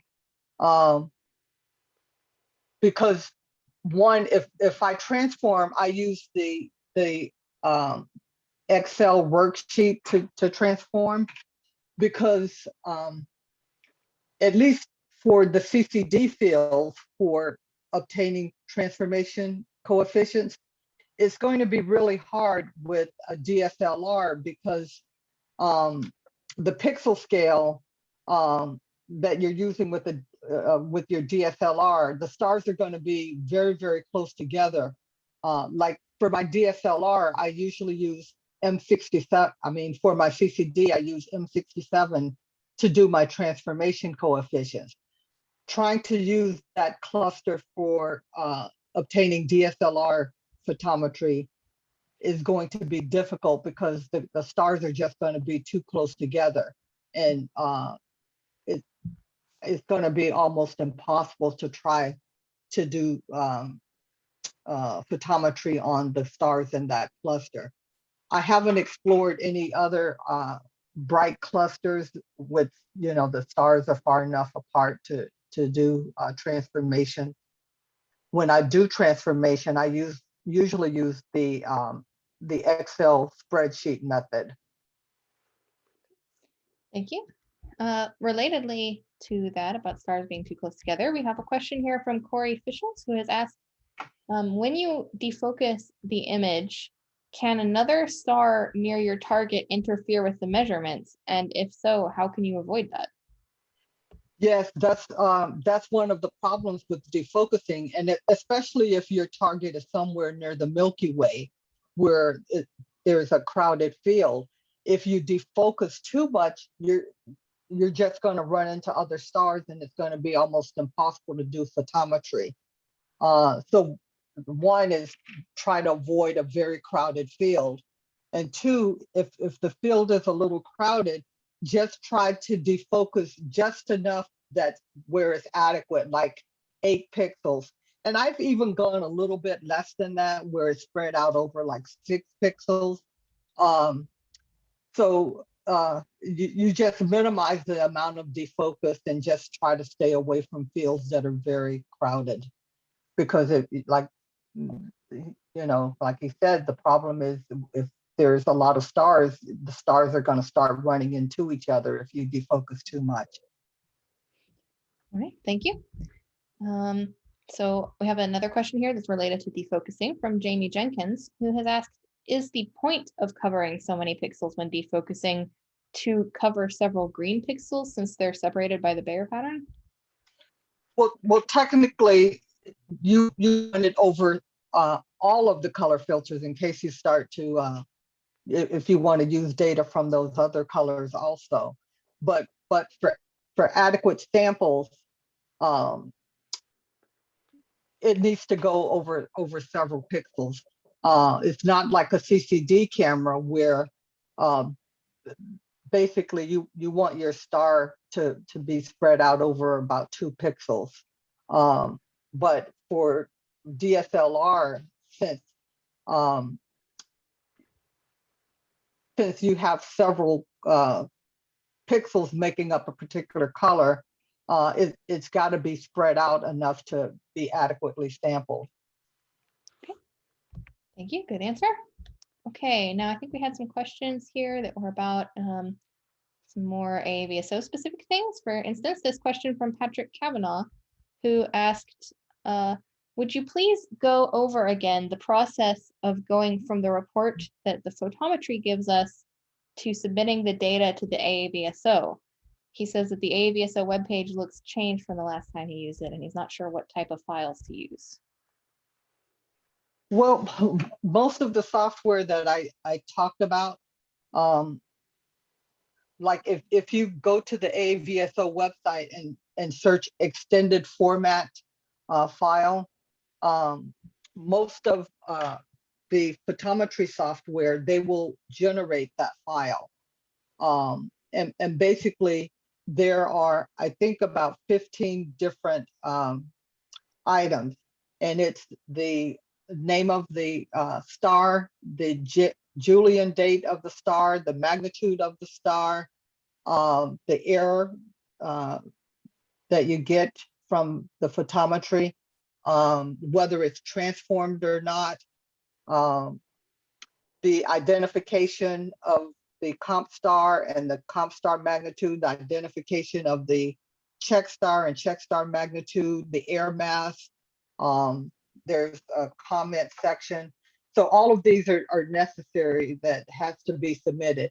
And it can be submitted in a file, which a lot of these software programs will generate, or there is when you click on the submit data on the front page of the AVSO website, when you go to submit data, there's an option to submit data on an individual star, where it'll take you to a form where you fill in all of that information. Like you fill in the name of the star, you fill in what time your image was taken, and you put the magnitude that you've measured and the error. And so you can fill in all of that on a form. or there's an option instead of individual submitting individual data is to submit a file, and you just click on submit a file, and you go to where that file is located on your computer to submit it. But like most of the photometry programs that I've talked about will create an AAVSO formatted file of the photometry that's been measured. Thank you. Let's see, we also have a question here, or actually it's a comment from Andrew Kovacs, who has said, please consider creating a DSLR section or some campaigns like the Epsilon Origi campaign that used to be active many years ago. So we will take that into consideration. Here we have a question from Michael Freeberg, and I think there may have been some other people asking too, who asked, what files do you archive in case you need to go back and look at your data? Do you only save the calibrated images that you work with? Do you save the RAWs? You know, I fortunately save everything. I save the raw images. I save my calibrated images. I save my extracted color images. So it can run into a lot of memory, but I save everything from the raw to the calibration files. I save it all. And someone above that asked, are you doing photometry on the raw or the fixed images? No, your photometry is done on a fixed image. And one thing I should mention is that when I say that your star image should be spread out over so many pixels, when you measure that, you measure it on a raw image before you extract any color information from it. So right out of the camera, raw image is where you measure your signal to noise ratio to make sure it's not saturated, and you measure your full width half max of the star to make sure it's spread over several pixels. You do all of that, you measure that in the raw image, but when you're doing photometry, your photometry is on a fixed image that's been extracted from a calibrated raw image and either debayered or just extracting the green channel from the calibrated raw image. So yeah, you're doing it on a fixed image, your photometry, not on the raw image. Thank you. I think we had a couple questions here about the mentorship program. So okay, I see one here. Do you think an external power supply for DSLR will provide a better linear response? And as long as your battery is adequate and fine and not dying, it shouldn't have anything to do with the linear response. It's just that if you're imaging for quite a while, you may want to have an external power supply. Like 2 nights ago, when I was doing not Epsilon, Algol, Beta Persei, it was about 3.5 hours of data.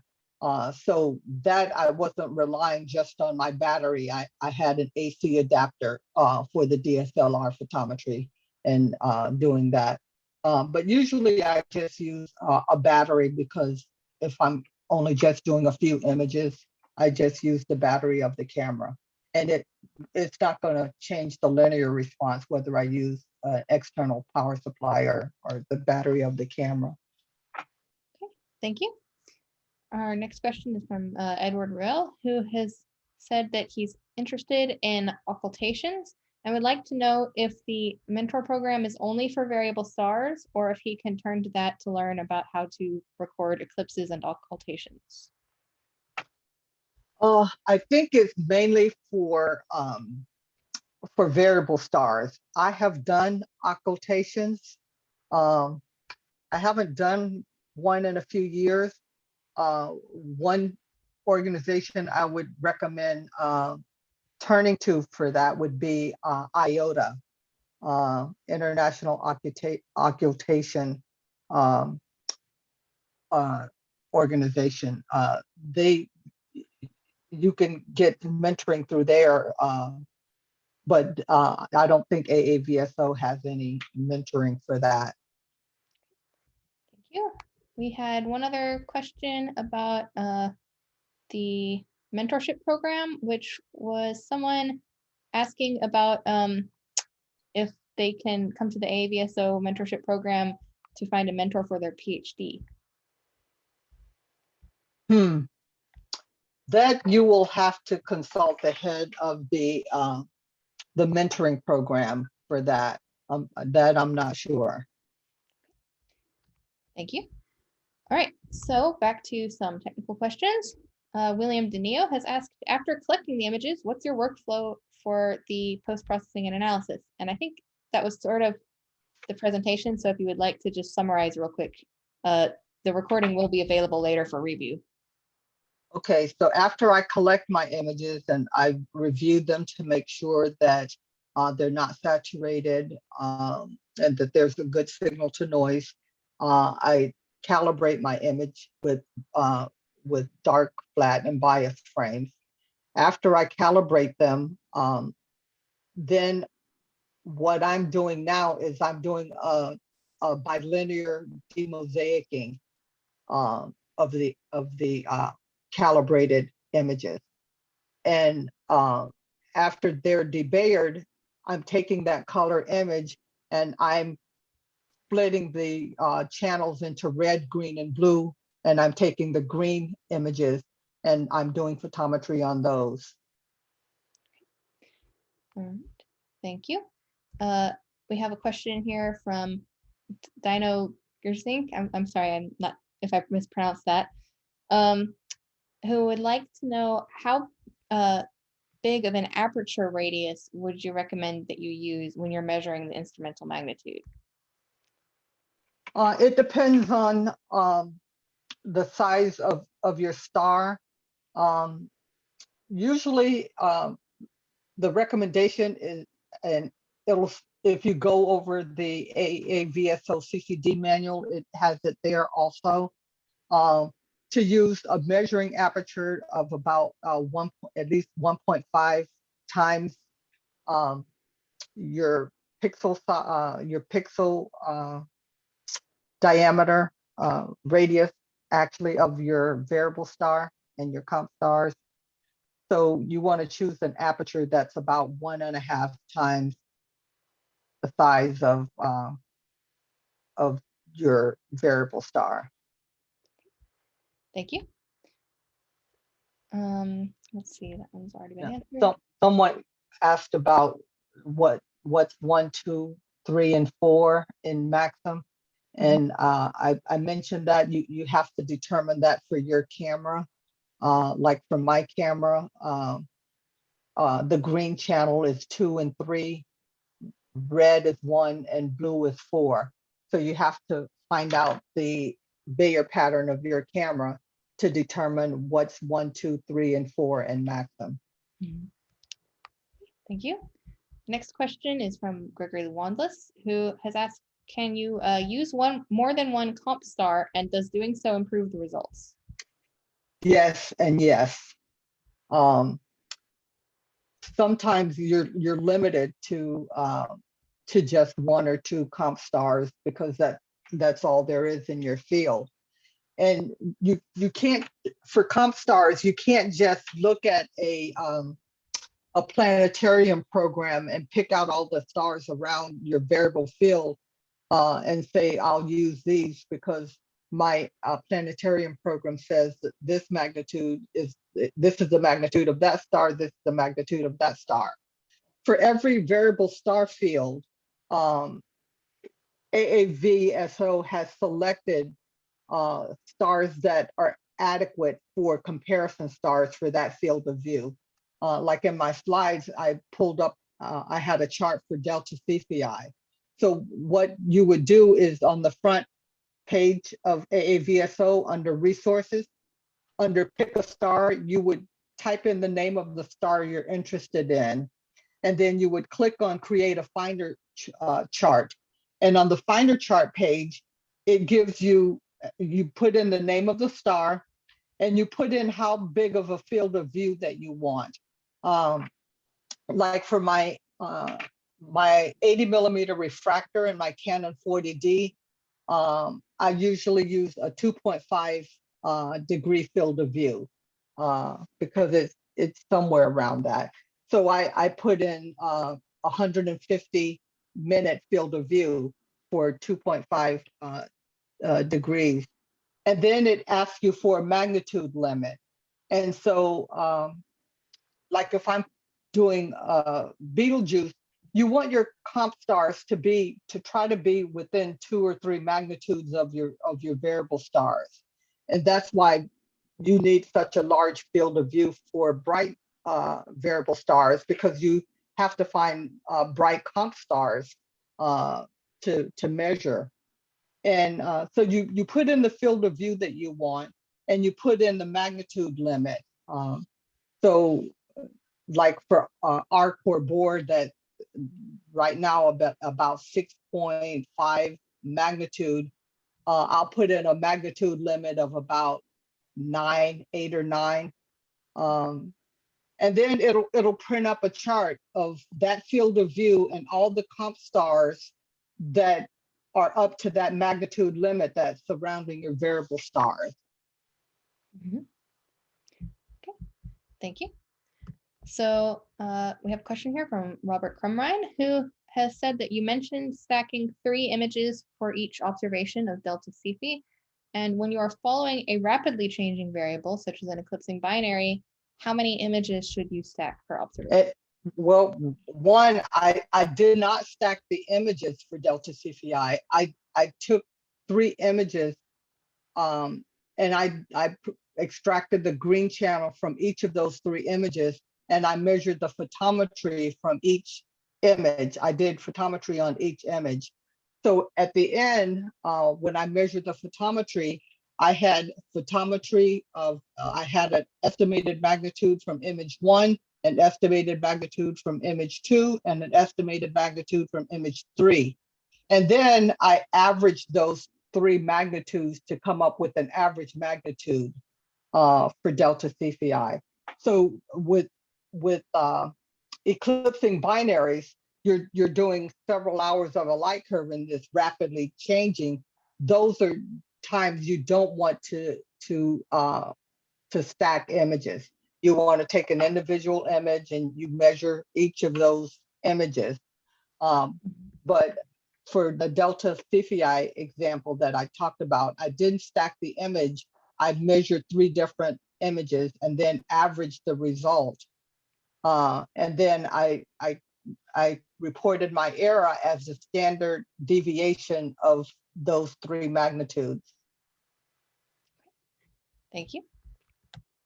All right, question from Brad Bucci, who has asked if you have any thoughts on remote triggering equipment or methods. Actually, like the other night when I did delta Cephi and not delta, beta Persei algol, technically it kind of ran by itself, but I do have a remote intervalometer for my Canon camera that I could be in the house and I could, I could either program it or I could take images using that. For my Canon 40D and my 80mm telescope in the observatory, my observatory is all automated. So,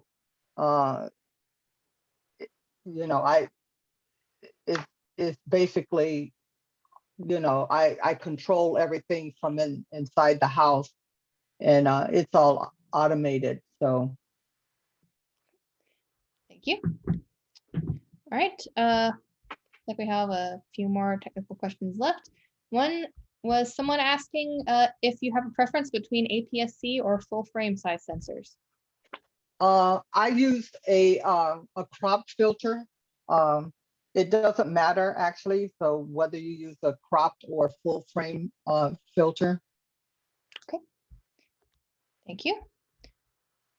We have a question here from Francois Marcoux, who has said, first of all, that he enjoyed your presentation and has said that he lives in a light polluted city comparable to New York City, and wants to know if it's possible to do decent photometry from there with just modest equipment, such as an old 12-bit Canon camera. Yeah, it's possible, especially on bright targets. As long as you can find a star, you can do the photometry. And like I said, most cameras nowadays are 14-bit camera, but even with the 12-bit camera, you can do photometry. So yes, it's possible. You just have to choose your targets. Great, thank you. All right, another location-related question came from Bob Neffier, who asked, how many clear nights do you get there in Central Florida, and how often does the weather interfere with your photometry? Let's see. Like, let me look at last year's. One thing I forgot to mention also is take copious notes. I'm a stickler for, like, one, I love journaling anyway. So every night that I'm doing photometry, I take notes. I take, what time I started, what the temperature was, humidity, what target I'm taking images of, how long was the exposure, what was the f-stop, how many images I took.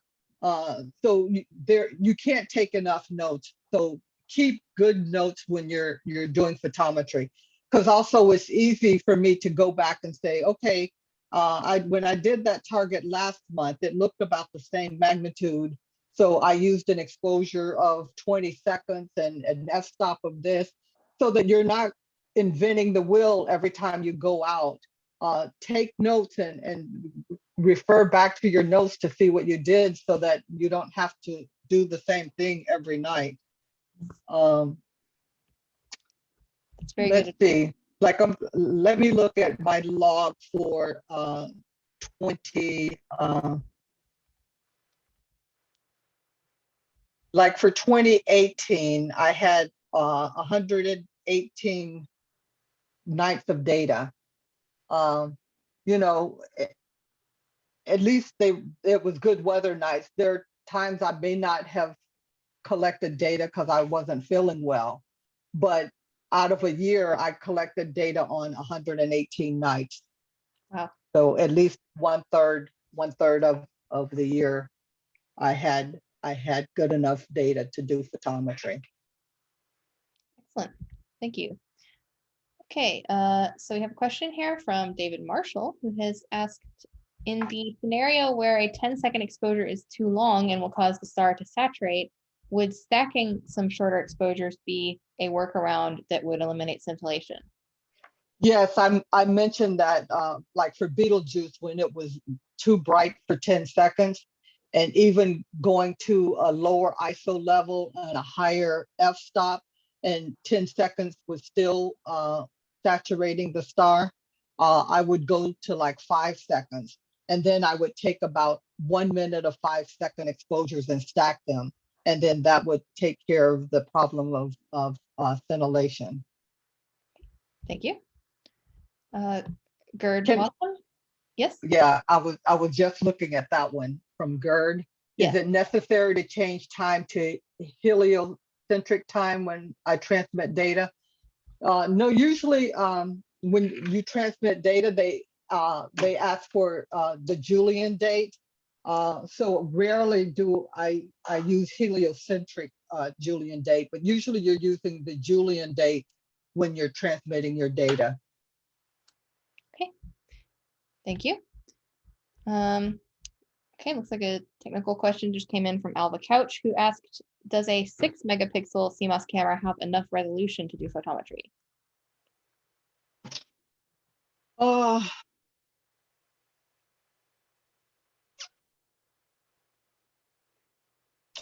That I'm not sure.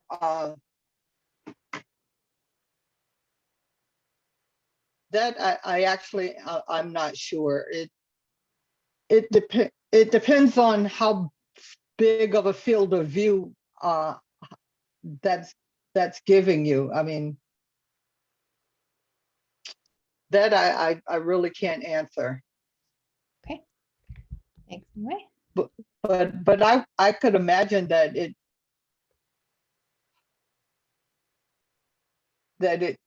you should be able to get photometry from that size.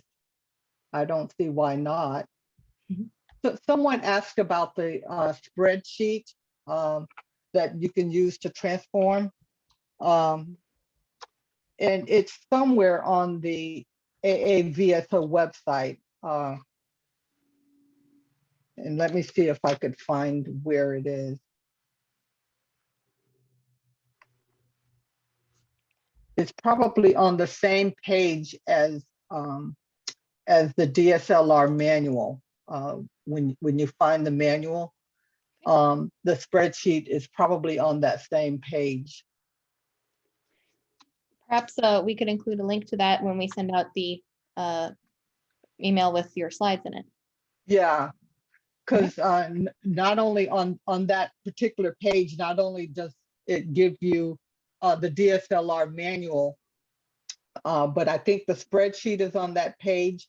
And it also has instructions for doing photometry in different software packages like AIP for Win or Iris or Maxim. So if you find that page, I think all of that will be on that same page. Right. So maybe we can provide that link. I think that we can. Thank you. All right. Jack Stone had asked, can you receive more accurate results when using a plate solver to find the position of the comp stars and science star? Well, the photometry isn't going to be more accurate, but at least if you can plate solve the image, you could guarantee that you're identifying the correct stars. Like once they're identified, whether the image is plate solved or not, it's not going to help improve the photometry. So the advantage of plate solving is that you know for sure. And sometimes, like if I can't be sure, like I look at the AAVSO chart and I'm looking at my image and I'm not sure, like, is that the 6.5 magnitude star or is that one the 6.5 magnitude star? So sometimes if you're not sure, if you could plate solve your image, at least you can put the cursor over the star and determine what the coordinates are and successfully identify what your comp stars and target stars are. But if you could accurately identify them by just looking at and comparing it to the AAVSO chart, then astrometry isn't going to be any more valuable in doing your photometry. Thank you. Next question is from Cameron Ewing, who has asked, when you're choosing a lens, for example, an 85 millimeter, would it be better to choose a more expensive lens that goes all the way down to f1.4, or is a lens that goes to f1.8 or f2.0 fine? If I had a choice, I would choose like an f2.0 lens. Like I wouldn't go below that if you're doing it for photometry. Okay. Thank you. And our last two questions here are from Patrick Kavanaugh, who first asked, can you tell us about your exciting discovery doing DSLR photometry? There might be a most missing from that sentence. Well, I'm not sure I have any exciting discoveries of doing DSLR photometry. For me, it's just knowing that I'm contributing to and giving additional knowledge about a particular star. And especially if it's a nova, like I said, I got started in DSLR photometry because of a nova in Sagittarius. And I was so excited about that nova and not knowing what it's going to do and how bright it's actually going to eventually become. So it's kind of exciting to follow something new like that, not knowing exactly what it's going to do. But every time you do photometry on any star, you're basically just adding to the database and knowledge of that star. And they can figure out things that they didn't figure out before by looking at the photometry over time for that particular star and seeing something that they hadn't seen before. So it mostly it's just the knowledge of contributing to science and being able to discover something new. And like I said, one of my favorite group of variable stars are eclipsing binaries. And I like eclipsing binary. And some people say, well, if you know the time of minimum of a particular eclipsing binary, why do you measure it every, and then calculate the time of minimum? And it's like, well, we think this is what it is the time of minimum. It's supposed to happen at that time, but there's something called O minus C diagrams or charts for ecliptic binaries. And what they do is every time somebody does a light curve for an eclipsing binary and they calculate what the time of minimum is, it might have been different than what the predicted time was. So I haven't done my light curve for Algol that I captured a few nights ago yet, but like the AAVSO predicted time of minimum was 2:07 universal time. And suppose I have, when I get my data, that it's 2:35 universal time, that's the time of minimum. So there's an O minus C calculation, observed minus the calculated value. And when they plot those numbers over time, the observed minus calculated times, when they start plotting that, there's a pattern that can be observed with that. And that pattern tells us what may be happening. Like, why is it off? Like, why wasn't it at 2:10? And why is it 20 minutes off? And it could be because there might be another star in the system that they didn't know about, or there could be a planet in the system that they didn't know about, or there could be mass transfer between the two stars that they didn't know about. So every time you're collecting data, you're adding to the knowledge of what's going on with that star. And to me, I find that exciting. That is very exciting. Thank you. And I'd like to mention, while we're on the topic of eclipsing binaries and O minus C diagrams, that there will be a how-to hour which is devoted entirely to those topics. It's scheduled for October 2nd, and Gary Billings will be the instructor. So for those of you in the audience who find that topic to be fascinating, make sure you tune in then. All right. So next question here from Patrick Kavanaugh. He said, photometry entails a lot of work. What has kept you personally motivated over the years? And if that was answered. Kind of just what I just talked about. I just find it exciting contributing to the knowledge of what's happening with the star. Like, I have friends that love to do astrophotography and they love galaxies and nebula. And I look at just an image of stars and I love individual stars. Like, each individual star has the tale to tell. And I just like that, you see these white dots and everyone is a different person. Everyone has a different tale to tell. And I just find that fascinating. I can see why. Thank you. So we did actually have two technical questions come in while you were answering that one. One from Timothy Weather, who asked about coma and if that's an issue when you're shooting at a low F ratio.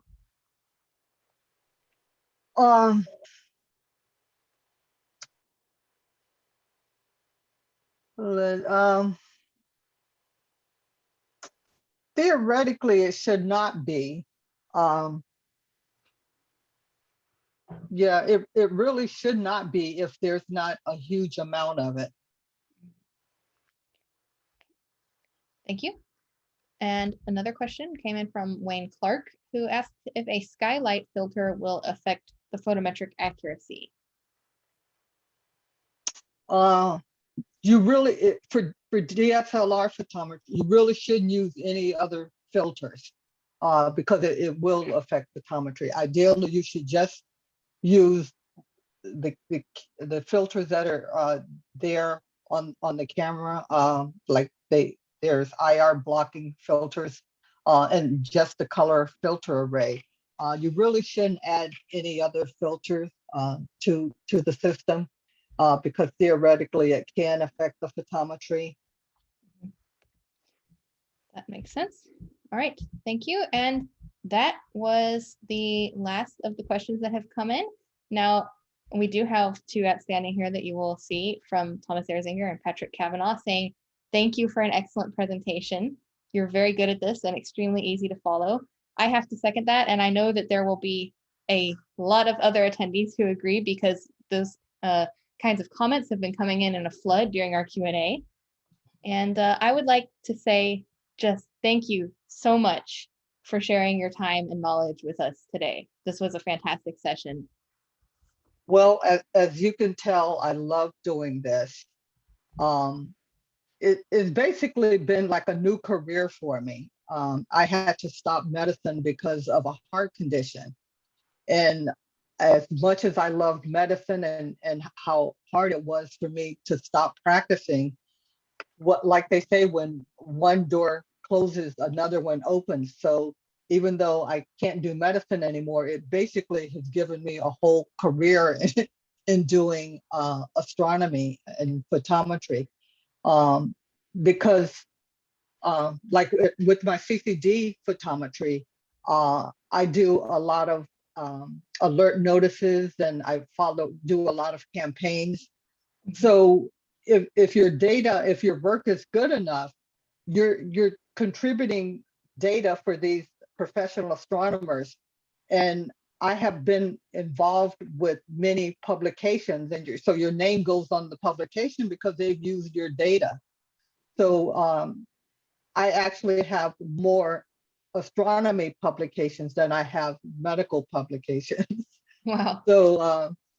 So it's been a lifesaver for me having to give up a career. It basically has opened up another one. That's fantastic. Thank you so much for sharing. And for those people that they really want to get involved, like I said, it's hard for me to teach the DSLR choice course, but I do mentor DSLR, and theoretically I can do CCD also, but they have trouble getting enough DSLR mentors. So I mostly do DSLR mentoring. So I don't mind doing individual mentoring. And I noticed at the beginning that I saw several people that I had mentored online here. Very nice. Thank you. We Okay. appreciate everything that you do for the AAVSO. Okay, and I'll prepare my slides and send them to you, and you could find a place to share them. Absolutely. Or email them to everybody if they're interested. Absolutely. Thank you. Okay. All right. Bye, everybody. Thank you. Goodbye, Dr. Harris. Thank you. Bye-bye. Okay, now before I close the webinar, I would like to give a final thank you to our sponsors, DC3 Dreams and Voice Astro. DC3 Dreams provides high-end observatory automation and web-based multi-user remote imaging. The AAVSO Net Observatories use DC3 Dreams ACP Expert for the Bright Star monitors and other programs. The AAVSO Photometric All Sky Survey Project, also known as APAS, has used ACP Expert's AI scheduler to automatically acquire over 500,000 star fields, hands-off, at a rate of 1,000 square degrees per night. This has resulted in photometry for over 128 million objects in about 99% of the sky. The Boyce Research Initiative and Education Foundation provides online astronomy education, observatory resources, and research experiences to students, student teams, and schools in order to learn how to perform observations, conduct research, and publish their results in scientific journals, such as the Journal of the AAVSO. Today's webinar has been recorded, and this recording will be made available for free on the AAVSO's YouTube channel. You can find a full library of webinars just like these on our YouTube channel. Go check it out. While you're there, consider subscribing to our channel. because then not only will you get notified every time a new lecture is posted, but by hitting that little subscribe button, you will be increasing our educational reach and making YouTube more likely to suggest our videos to others. So this is just one more way that you can help support the AAVSO. Speaking of support, this webinar series is being supported by you, the viewer. So please, if you're not a member, join the AAVSO. AAVSO membership comes with a wide array of benefits, including free access to the Mentorship Program, as we've been discussing tonight. And that is absolutely a great place to go if you're wanting to get really involved in DSLR photometry. And maybe if you're lucky, you'll get Dr. Harris as your mentor. And if you are already an AAVSO member, don't forget to renew your membership. And of course, we would be grateful if you would consider donating to the AAVSO. Every donation matters and goes towards making programs like this come to life. One last thing before you go. After you leave the webinar, you will be automatically directed to a survey. Please do fill it out. We want to hear your feedback. You are more than welcome to fill it out, even if you've already filled out a survey at a past AAVSO webinar. We do read every single response, and we use all of your feedback to make plans that shape the future of the webinar series. Do note that the survey is anonymous, so if you use it to ask any questions that you want to receive a direct reply from the AAVSO about, make sure that you write down your email address in the text box down at the bottom so that we know who to reply to. Finally, I'd like to give one last huge thank you to Dr. Harris. We appreciate you. Thank you.